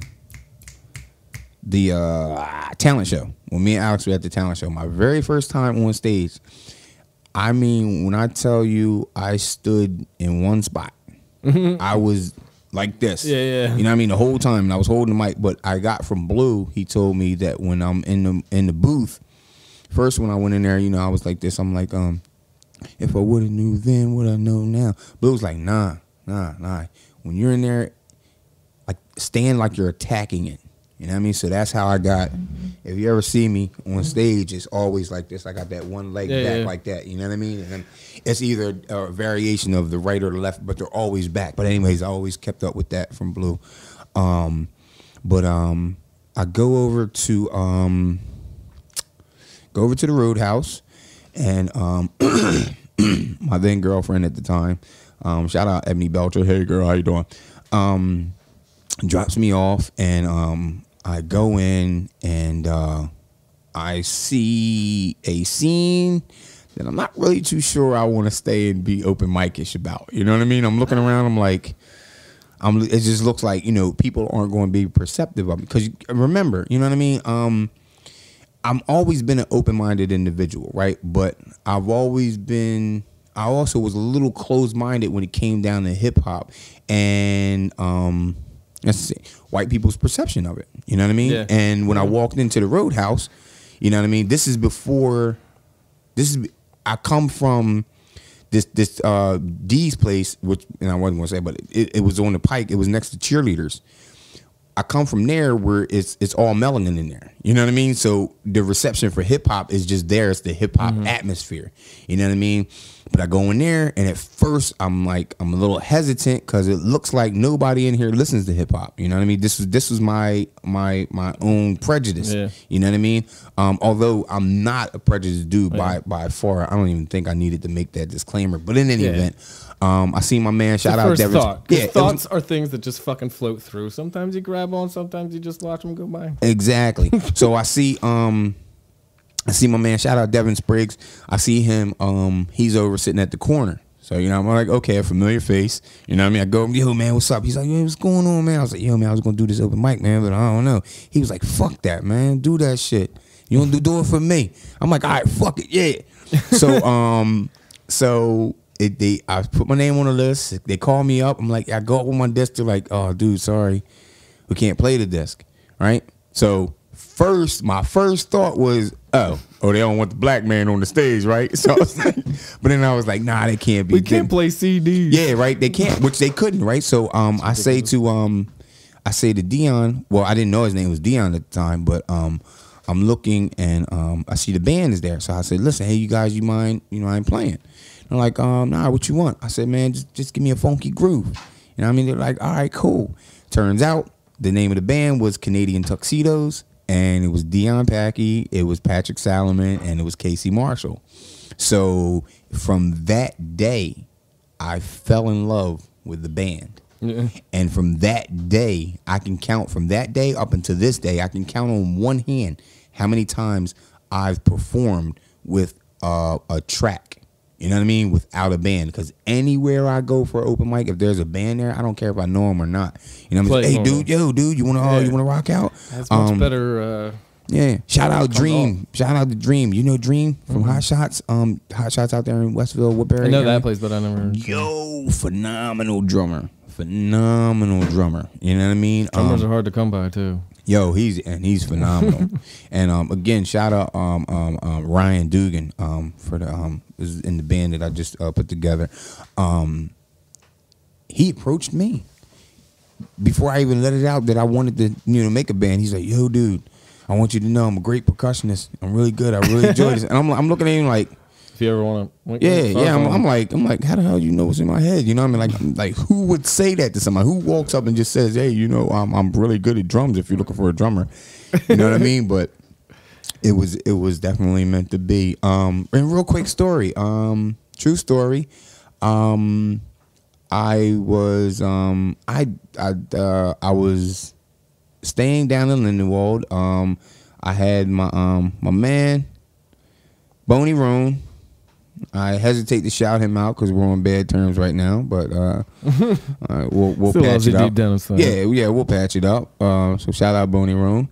And I'm like, I'm basically addicted to the open mic, right? So I go down to this place called Rumors down the Pike, and I'm like, yo, you guys should get an open mic in here. I'm talking to the owner. And he's like, nah, we don't really want to pull that type of crowd in there, because, got the rowdy rah-rah. You know what I'm saying? We're not really looking for that. So I'm like, all right. He's like, well, yeah, across the street. He was like, that new place they just made over there, they got an open mic. I was like, what? Really?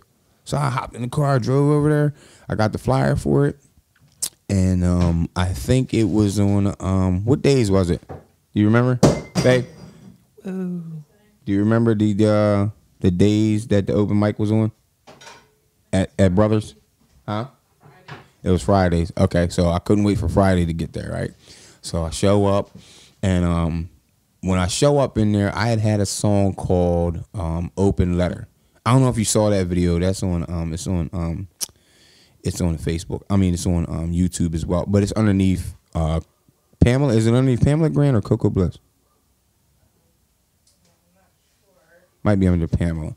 But I had this open letter, right? But I never recorded it because in my head, I just kept hearing a female on the chorus. That's all I kept hearing. And I'm in there, and I'm sitting there, and I'm eating French fries. And Because the only reason I was eating French fries was because, sidebar, I had bought some food from them earlier in the week, and it fucked my stomach up. So, you know. Need some greasy shit. Yeah, I wasn't eating any. No, they just fucked it up. They really gave me food poisoning. But they're not there no more, so they really shouldn't be mad that I'm all fucking down in their fucking food and shit. Maybe that's why. Yeah, right. So, I'm no bullshit, man. So I'm sitting there, I'm eating these French fries and shit, and I hear this voice, and I'm like, holy shit. First, I'm like, yo, that's her. I'm like, that's her. I look up, and I seen this cool ass little young lady standing there, and she was staring at me, and she was like winking her eye at me. And she was like, you know what I mean, when you come off stage, you know what I mean, you know. And I get off stage, you know what I mean. Well, she came off stage. She came up to me. She's like, "Oh my God, you're so fine." You know what I mean? I couldn't even remember my words while I was on stage, and I'm like, "Yeah, it's okay. Don't worry about it." You know what I mean? I always had that effect on people. Yeah, it happens all the time and shit. I'm like, "What's your name?" She's like, "It's Pam, but you can call me anything you want." I'm like, "Yeah, I don't want that too much control. Listen, I got this song I need you on. Okay, I'll do anything you want." In which case, I'm really lying, but that's how I met my wife. That's how I met. She was. I wanted voice to go. of heaven. Yeah. I wanted to go down like that, and you know, we recorded the song, and it was a hit, and then you know, felt as though, you know, we were digging each other, and basically we have ever since that day. Well, I'm not gonna say ever since that day. I'll say then I ended up. Oh shit! I didn't even say that. I donated my kidney. Yeah, how about that shit? You know, See, given to the world, man. Yeah. And when I say me, she came. She wasn't driving at the time. She was just catching the bus. I was at my mom's recovering, so for her to come from Northeast Philly to come down to Washington Township on a bus, Yeah, that's a bit. yeah, but she did it. She did it. She, you know what I mean. It was really, really cool. You know what I mean. And she came down, and basically we have been together every single day since then. You know what I mean? We've been married on paper now for about 2 years, a little over 2 years. Yeah, Been thinking about it. Yeah. Marriage myself. Yeah. Stop thinking. No, I'm kidding. I mean, you know, at the end of the day, the paper just changes your tax bracket and lets Big Brother know what you're doing.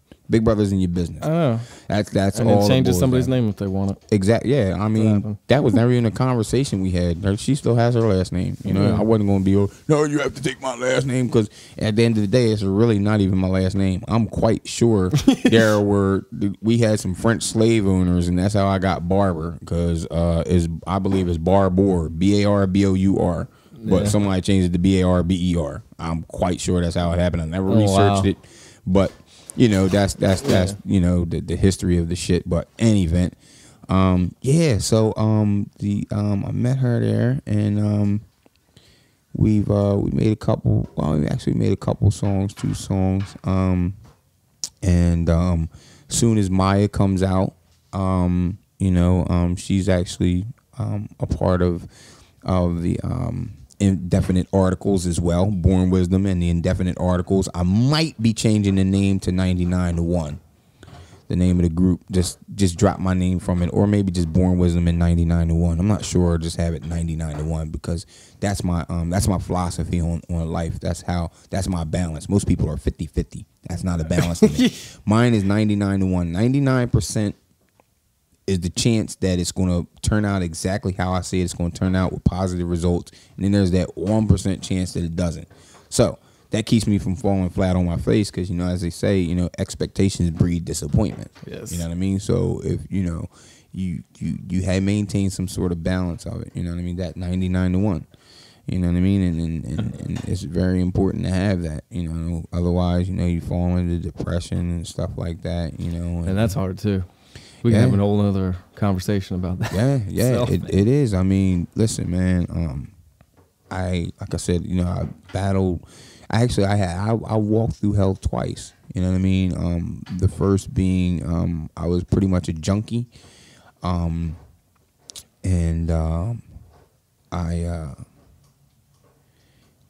I attempted for a while. I thought I attempted suicide.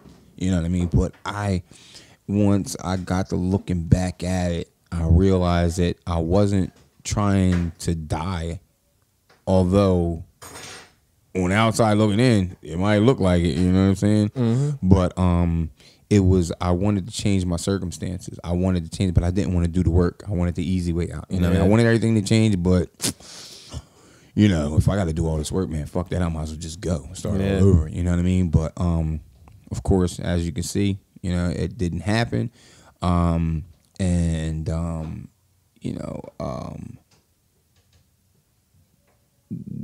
my mom was staying with me, and my then, I'll call her paramour. As I heard that word, I thought it was a cool ass word. My then paramour, you know, she was staying with us. Favorite bands. Yeah, and what do you call it? They called herself having an intervention. Like, yeah, you know, and I knew it. I knew what they was going to do. You know, not that I'm psychic, but I pretty much had a feeling. Yeah. One of the questions going to pop up was like, well, what are you going to do? You can't keep going on like this. So, you know what I mean? It would just so happen that after I attempted, you know, to leave the earth, I had got, instead of them putting me in a padded room, where I wanted to go, but because the lady, unfortunately, the gift and the curse, the duality of life, you know, this being articulate was a curse for me. She's like, oh no, you're too smart for that. You don't need it. I'm like, lady, I just fucking tried to decapitate my wrist. The fuck is wrong with you? You know what I mean? I want to go to the pad. She's like, no, I'm putting you in outpatient. All right, cool. So I'm at the outpatient, and I committed to doing that. And though they were sending me to a place where really I did not fit in, because I'm in there with people who are rocking back and forth, like actual mental, other mental problems. Yeah, schizophrenia, the whole nine, right? But I'm basically the normalest person in there. You know what I mean? But I committed to it because I learned a lot going through there. You know what I mean? And I learned to be thankful for, you know, not going out and trying a particular drug, and then that just frying my brain to the point where now I'm rocking back and forth. Yeah, you know what I mean? Don't so need that shit in your life. So they had a part of Narcotics Anonymous is called HNI, which is Hospitals and Institutions, where they go out they take the meeting to places where people can't normally go, right? Mm-hmm. So they brought it, you know, in there, and of course, pause. I knew the question my mom and I was going to ask was, what are you going to do with yourself? You can't keep going on like this. So when they came in, the light bulb went over my head. I was like, here's a lie I've never told before. You know what I mean? I'm going to tell them I'm going to go to meetings. And I got home, and sure enough, that train wasn't late. What are you going to do with yourself? I'm going to go to meetings. That's what I'm going to do. It's going to help me, and I know it will. But, you know what I mean? And they're like, okay. And I'm like, and then he kept talking. I'm like, would y'all shut the fuck up so I can find out where you hid these pills? You know what I mean? Because you keep talking. I can't just walk away and go in there and look for the pills. You know what I mean? Because we're having a conversation. You're going to wonder where I went. You know what I mean? So they didn't stop talking, which was, you know, upsetting. But yeah, but helped you out a little bit, maybe. Yeah, actually it did. And then so they drove me to the meeting, dropped me off. And I'll never forget, it was a 7:30 meeting. It was a Friday night. It was October 9th, 2009. And I went into the meeting, and I'm sitting in the back. It was a candlelight meeting. And I was sitting in the back, and at that point I could give a fuck who was there. I could give a fuck what they were saying. I could give a fuck what they were wearing. I didn't give a fuck what anybody in that bitch had to say. Only thing I gave a fuck about was the ticks on the clock and how fast was we gonna get to 9 o'clock so I get the fuck out of here. Maybe, I'm not really sure, but it was definitely before the meeting was over. Again, it was a candlelight meeting. We're in a big ass room. So out of the proverbial darkness, I hear a man say, I'm living a life beyond my wildest dreams. I didn't hear a fucking thing before that, and I didn't hear shit after that. But those words snatched my soul. And they latched on to the idea that I had always had, that, you know, I wanted to stop. You know what I mean? I wanted to stop getting high. I didn't want to continue down the path that I was on, but I just didn't know how. And those words grabbed onto somehow, you know, and, you know, did like that, and it just pulled. And really, truly, I believed in my mind, okay, yo, I can do this shit. Like, I don't need to do this shit, right? So I didn't know what it was. I didn't know what happened, but I knew it happened at a meeting. So let me keep going to these meetings. You know what I mean? And then I began to believe in going to those meetings because that was going to help me. And then fast forward 6 days later, I am on my way into a meeting. I got picked up. Matter of fact, my boy Jason that I spoke about earlier, he's in the passenger seat.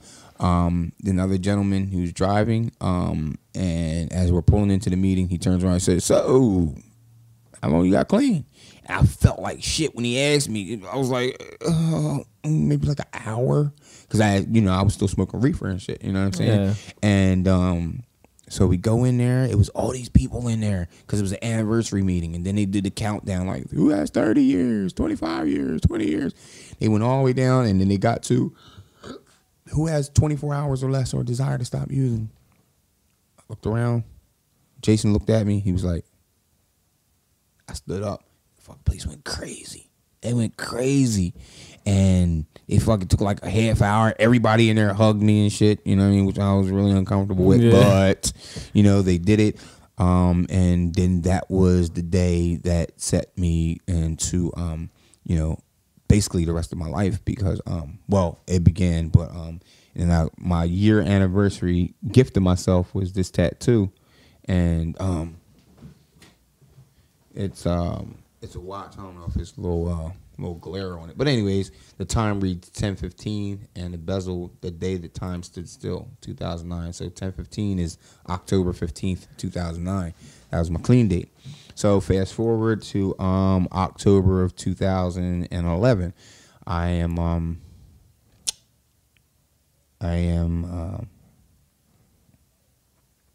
the phone with a friend of mine that I had reconnected with on Facebook, and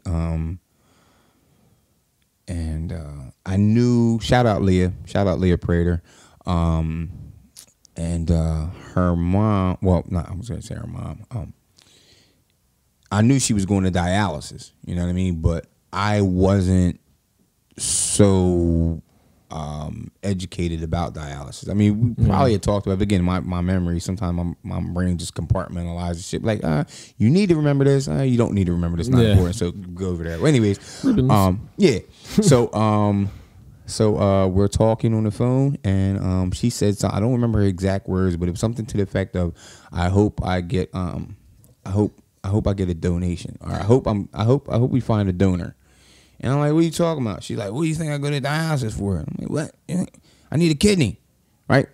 But she didn't say it like that, arrogantly like that. But she was like, you know what I mean? I'm waiting on a kidney donation. And I'm like, what? I'm like, fuck that. Yo, whoever needs to talk to me, we need to get in contact with you. Let's find and get this ball rolling and see if I'm a match. So came back, I went and took the test and everything, found out I was a match. So she was like, really, you gonna do this? I'm like, yeah, stop crying, cut this shit out, right? So it was that kidney disease ran in her family. Pretty much everybody else died, nobody else made it, and here she is poised to make something happen. So she's got that going on. I got this going on that I got to fight with these doctors. I don't want any narcotic medication whatsoever. Yeah. Oh my God, it was a fight. Literally, we fought every single time I went to go see them, because of course you can't just say I want to donate and they say, okay, that's what it is. You got to go through all these tests. You got to meet with psychiatrists, psychologists, social workers. You got to talk to a lot of different people. You know what I mean? And stress tests, heart tests, a whole bunch of shit. And so all the way up until the day of the surgery, when I'm in the fucking operating room, I got to sit up and say, what the fuck did I tell you? You know what I mean? Okay, I know you said you didn't want it, but we're going to have to put X amount in the anesthesia. Motherfucker. You know what I mean? So, anyways, I think we came to a compromise on that, because basically it was either this or we do it without pain. Yeah, we do this without putting you under. All right, motherfucker, I want this little as possible, bitch. You know what I'm saying? I want the problems out of you. You know what I'm saying? So, come out of the surgery, it's success for two reasons. One, because when they put the kidney in her, it immediately started working, and to this day, there has been no rejection. The doctor says that she was born with it, right? Yeah, cool, right? Great. And two, I was clean, still clean. So they did laparoscopic surgery, where they put O2 gas inside of my abdomen. Instead of taking my left kidney out my back, they went in through like right above my privates, and they pumped that gas in there, so it made it easier for them to move around the organs. And when they sealed me up, that gas was still in there, and our body is made up of it, so it was going to dissipate, and the body was going to expel it, but it wasn't going to do it in a natural way. So I'm like, okay, that's there, you know. So I was in the hospital. This was a Tuesday, was the 31st, and then that Friday, I had to go to my mom's. At the time, I was single, so I couldn't go back to my apartment to recover. I went to my mom's house, and the next day, Saturday, we were watching the Peanuts. I know we was watching one of the Charlie Brown specials and shit, right? And coming out with a new one too. Yeah, is it? Yeah. Okay, Soon. I think quite sure it had to have been the Great Pumpkin Patch, you know what I mean? Because it was in October. Classic. Yeah. I mean, no, I'm lying. It wasn't. It was in February. So what the hell could it have been? I don't know. But it was Easter one or something. Maybe you know what? Maybe it was one of my mom's DVDs because she's a kid at heart or whatever. Yeah. So she likes watching. I thought that I shit. Winnie the Pooh. Yeah, on Netflix, like saved. Right. It never goes away. Right. So we're watching that, and all of a sudden,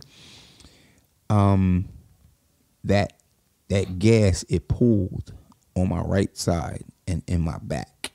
Now, I'll put it to you like this. Imagine the worst pain possible you've ever been in. Mm-hmm. What would it be? You ever break a bone or anything? Never broke a bone, but I had an infected wisdom tooth. Okay. How long did you have it? How long? It was broken in half down to the gum, Mm-hmm. and it was like that for a year more. Then it got infected, and it was like infected for a couple weeks to a month before I actually got to the dentist. It was up to the point where I was like waking up in the middle of the night, had to go over and grab the fucking vodka and just go. Right. Because that was the only thing making my tooth go away. So I was taking a leave every day, all day. Now, before you went and got it taken care of, that had to have been the tip top of the pain, right? Now, imagine that, times that by 10. I wouldn't be able to move. Times it by 10. Now, take it to the 10th power. And you'll have an idea, because imagine this gas is trying to get out, so it's pushing out everything. It's like this. I have my face tattooed, and that was 2.5 hours of sheer pain. Nothing compared to what I was dealing with. But I laid there, and I was crying more because I knew that I would have to go to the hospital, and in order to get relief from this pain, it'd be something. I was going to have to take, something. I was going to have morphine or something, right? So, I go. In fact, matter of fact, my mom and my dad, they've been divorced for a long time. My mom had to call my dad to convince me to go to the hospital. This went on for a good 9 hours, maybe 9 to 10 hours, because I was just kept thinking that it was going to move, that it was going to move, or it was just going to go away. How did it come out? My body it just absorbed came out. It. My body ended up absorbing it, but it was so much in there, moving around, right? Ugh. Because my body didn't naturally produce it, so it was going to absorb it, but it was going to take it at its own good time. You know what I mean? Man. At making it happen. So it was in there for like a week and some change. But anyways, I go, and I'll never forget. I made a rhyme about it. I was like, how could this happen when I did something so beautiful? I gave another life despite my past that was beautiful. I never saw a relapse, thought I took every precaution, covered every base. My third eye was seeing every fortune. But hey, no way of knowing that the air they left inside of me would lead me to discover that these words were just a lie to me. They said that pain is going to come, but suffering is optional. I held my ground for so long, any longer I thought impossible. As I lay there in the ER going opposite of sane, I knew that demon would awaken when that intravenous touched my vein. You know what I mean? Like, and so, went in, and I get that it was instant relief, like, but then it was like, I'm like, need more. They gave me more, and they gave me a prescription. And the prescription, everything was cool initially until I used to blame it on me having the surgery that brought about me having to fight this demon again, but that wasn't the case. it took me some soul searching to realize that it came down to I wasn't honest. I never said anything to anybody when, say for example, I was supposed to take it every 6 hours, right? I never said anything to anybody when I started craving it every 5.5 hours, every 5 hours, every 4 hours.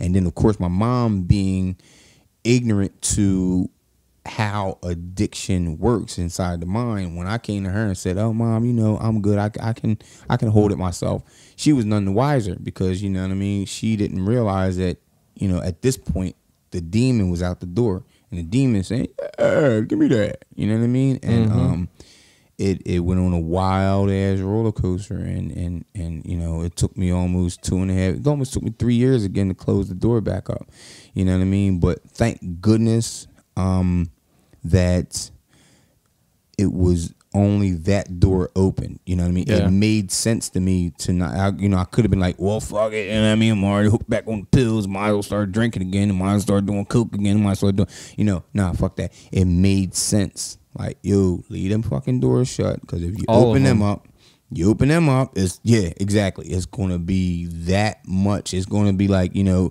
already got the Incredible Hulk out the motherfucking door. You know what I'm saying? Do you really want to let motherfucking Captain Doom out? Do you really want Apocalypse to come out? Yeah, do you really want motherfucking Lex Luthor out? You know what I'm saying? Yeah. Some people can just chill with smoking pot. Yeah. After they quit something harder. Yeah. But sometimes you just got to. Yeah, you gotta do everything. See you. Yeah, that's not me. I'm that person that has to do it until it's gone. Yeah. You know what I mean? I have to do it until the money runs out, it's gone, or there's no way possible that I can get anything. Like, it's got to be the middle of the night. Oh, I know nobody's going to answer the phone. Okay, I might as well just go to sleep, and I'm cool. You know what I mean? Mm-hmm. But going through that experience again, and what helped you? Like, what still helps you? Do you ever find yourself thinking about like, got an itch? Do you just like change your mind, like no, kind of like start thinking about something else? Well, initially, I had to go back to rehab. That's because the first time, which actually kept me from, I didn't have to go to rehab the first time. You know what I mean? Back in October 9th, you know what I mean? Well, October 15th, the first clean date, I was out. I was on the street, you know what I mean? I made his own decision myself, you know what I mean? So I just need to get back to that state of mind. But really, I don't know what the fuck happened that day. I didn't make it happen. I wasn't there to stop. I didn't ask for it to stop. I was just going to shut my mom and my paramour up. Yeah. You know what I mean? That's what I was doing. But so I was trying to get back to something. I had no idea how it happened. And so I was like, fuck it, now I'll go to rehab. I had to go to rehab, you know what I mean? And get the perspective. Yeah, get the perspective back and get away from it. You know what I mean? And that was wonderful. Nowadays it's like, okay, you want to do it? No, it's not a good idea to spend up all the money. You know what I mean? It's not a good idea. It was before, you know what I mean? I mean, shit, it didn't help that I was making $25-$40 an hour. You know what I'm saying? So I called it comma money. Every week I had a comma in my check. You know what I'm saying? So, you know what I mean? Because the overtime was good. But Yeah, you feel like you have it, so why not indulge in a little something? Exactly. I could spend $300 a week easy because, it's me, my wife, and that's it. I own my car. Yeah. You know what I mean? So there's no car payments. You know what I'm saying? I'm a great driver. So although my insurance lapsed, I didn't have to pay it every month because I had the card that said it was good for 6 months. So, exactly. You know what I mean? So I was get good. Away with it. Exactly. So, but nowadays it's about the next. It's about the person next to me. It's about my music. Being able to honestly go out and perform my music. It was before I went back to rehab. I had to change some of the lyrics, so I wasn't coming across as a liar. You know what I mean? In some of my songs, but most people didn't know all the lyrics, so they were none the wiser. Yeah. You know what I mean? So nobody could really catch on to it. But to me, you know what I mean? And nowadays it's definitely it's just it's easier for you. Yeah, it's easier, and again, you know what I mean? To other people who are out there, you know what I mean, going through it, you know what I mean. It's like I was like November 27th, like I was already rock star on that smoked out stage, and when the music stopped, the decision was made to leave the earth through my wrist and razor blade. I felt that sting in my arm. I laid on the rug. There's no turning back. I lost too much blood. This was no stunt to pull a cry for help. I just wanted to end the voice of my other self. And if you've been where I've been and you could feel my pain, complete hopelessness in the world's disdain. I met Unique that night. She saved my life. If I didn't keep it 100, I would have tried it twice. But as you can see, the stars wasn't aligned. I got more work to do. It just wasn't my time. There's others out there like me. I've been tasked to reach in these streets and in these bars. I've been tasked to speak. So whether it's face to face or acoustic device, my approach is always the same. Experience device. Living in the past is now a thing of the past. The rent was too expensive. Had to bounce on that ass. You know, so being able to, you know, do that, and you know, again, people come up and you know, I'm like the song, one man can change the world. You know what I mean? You know, I don't want to be.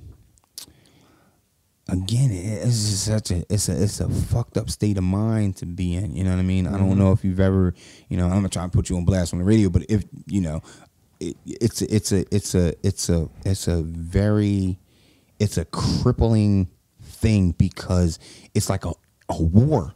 You know what I mean? With yourself. Exactly. And that makes it even more fucked up. Where, I mean, this thought is relentless. You know what I mean? You could wake up and everything's going good, but once that thought comes, because I look at it like, you know, our mind are like these projectors, you know what I mean? And you got these reels, these scenes, they come by the light, you know what I mean? Sometimes you just can't pay attention to them. You're over here chilling, you're like, oh yeah, I'm gonna have me a sip of water. Oh fuck, damn, here it is. It went by, and once that scene goes by, it's like you're stuck on it. Yeah, it's like every other one. Yeah, every other one is like, bloop, here I am. I am. You know what I mean? I've been going through it. I've been smoking pot since I was like 17, and I know that that's supposedly the gateway drug, but it's still hard to stop. Yeah, you know what I mean? Yeah, and it's still hard to like to wake up and just not even think about it ever. You know? And I don't know. There's addiction kind of runs in my family a little bit. And I've had a couple friends that have passed away from heroin and stuff like that. So I definitely have been around it, and I know it's fucking hard. Yeah. And luckily for me, I have not gotten to the point where I am out of control with things. I think that the weed thing is sort of controllable almost. Probably because it's one of the cheapest. Well, listen, I put it to you like this. You know, it opens your mind. Yeah, I put it to you like you ask yourself this question. You know what I mean? Have you ever said to yourself? You don't have to answer me. You know, have you ever said to yourself, you know, I'm going to stop. I'm going to stop because I'm spending too much money, or I'm going to stop because of X, Y, or Z. But you didn't stop, right? So then, where is probably I'm not too far off the mark when I say that, you know, you are addicted to it. You know what I mean? And in a sense, yeah. Yeah. And whether it's physical or mental. Yeah. I feel like it is. Yeah. It is. Yeah. And at the end of the day, these are personal journeys. You know, everything is personal. I think we get caught up so much on we don't get caught up on words like the one word, for example, that really is a huge word is the word my. You know what I mean? My indicates possession. You know what I mean? And you know, we're like it indicates your an individual self too. Exactly. You know what I mean? That's my this, that, or third, or that's my man's, that's my child, that's, you know, and when we get caught up in that, we tend not to focus on ourselves like we need to, you know what I mean, because we're thinking about this other we're thinking about this other obligation, you know, to but caskets don't have bunk beds. You know what I'm saying? Exactly. This is an individual journey. You know what I mean? Although we're both sitting here and, you know, we could both look out that window, you know, your perspective is not going to be the same as mine, because it can't be, because you cannot occupy the same space as me at this time, nor is your mind work like mine. So you're not going to filter things the same. So, you know, what one person can do, I had to come to grips with that. That's another thing that helped me out a lot, was that I had to come to the realization and surrendered to the fact that there are things on this planet that I cannot do. And I can't control. Right. And I can't do them successfully. It's why, the 12 steps, I am forever grateful to them. I will not claim perfection. I'm not perfect in any way, shape, or form. I got my demons. I still battle shit, whatever. But the 12 steps has never been about drugs or drinking. You know what I mean? In fact, unless the word drinking or drugs has been added to the 12 steps for the purpose of, making someone feel comfortable in there, but they have nothing to do with drugs whatsoever. Yeah. They have everything to do with bringing about a revolution of your mind. You know what I mean? So, those of us who have gone through an experience addiction and have had the privilege of experiencing recovery, or at least being pointed in the direction of recovery, I count us among the lucky, because we get an opportunity to look at ourselves, and we also get an opportunity to look at ourselves and make corrections to improve ourselves. Because the average person, they believe that, okay, I was smoking pounds of crack. I was smoking pounds of crack. You know what I'm saying? And and people would think that, they're different from me. We're different. But in actuality, it's the superficial differences, right? So we got this penny, you know what I mean? You take some saran wrap, you wrap it around. Eventually, you're going to lose sight of the penny. You can't see the penny no more. You know what I mean? And to get it bigger like that. But that does not negate the fucking fact that penny is in the middle of there. And there is a foundation that would make this penny and another penny and that's say wrapped in green saran wrap. Oh, they're different. You know what I mean? But at the end of the day, when you take away all the superficial differences and you get down, there's pennies there. And so what? I'm motherfucking smoking pounds of crack. You know what I mean? But you're clearly in an abusive relationship and you've been there for years. You know what I mean? So you got your own things going on. Right. And the thing would be is that the foundation, the commonality of it all is that we're both making a series of self-destructive decisions, period, point blank. And that's where we are the same. And that's what matters. The superficial difference of what destructive decision is really irrelevant. You know what I mean? It really means nothing. You know what I mean? Like, I got a call from a person, they were like, yo, man, I fucked up, man. Oh, man, I fucked up. One, what did you do? I don't need to know it. You know what I mean? Oh, you know what I mean? I've been doing, I don't need to know. It doesn't matter. It doesn't matter if you've been doing coke. It doesn't matter if you've been stealing. It doesn't matter. That doesn't matter. That's of no consequence or concern of how we're going to make this shit even better. You know what I'm saying? So, when we get caught up on those superficial differences, unfortunately. But we're all the same. We're definitely all the same. But again, people, society, and the powers that be, they'll push this agenda that we're sick, or we have this disease. You know what I mean? A great one of my favorite quotes is that the fish trap exists because of the fish. Once you get the fish, you no longer need the trap. The rabbit snare exists because of the rabbit. Once you get the rabbit, you no longer need the snare. Words exist because of meaning. Once you get the meaning, you no longer need the word. So tell me, where can I find a man who has forgotten words so I could talk to him? Oh, damn. You know what I'm saying? So when we get caught up on the superficial, you know what I mean? It really doesn't mean anything. Like, you see a sign, you're driving down the highway, you say Trenton, 12 miles. Well, that sign is not Trenton. You know what I mean? It's pointing you in the direction of what needs, you know what I mean? So, a person is an addict. Automatically people think about drugs. You know what I mean? Well, you don't think about a lot of different addictions. Exactly. You don't think about you're addicted to getting in the shower the same exact way and starting to wash up in the same exact spot, unless some extracurricular shit that went on, like you were out in the mud. You know what I mean? And this arm got muddy. So if you're used to starting right here, you're going to start on this arm. But that's just some extracurricular shit that went on. But at the end of the day, you do the same thing the same way. You drive to work the same exact way, unless there are detours and you have to go other ways. You know what I mean? Or whatever. Everything is like that. But what we have to realize is that, you know, and again, I am in no way, shape, or form bashing any type of self-help, any type of thing like that.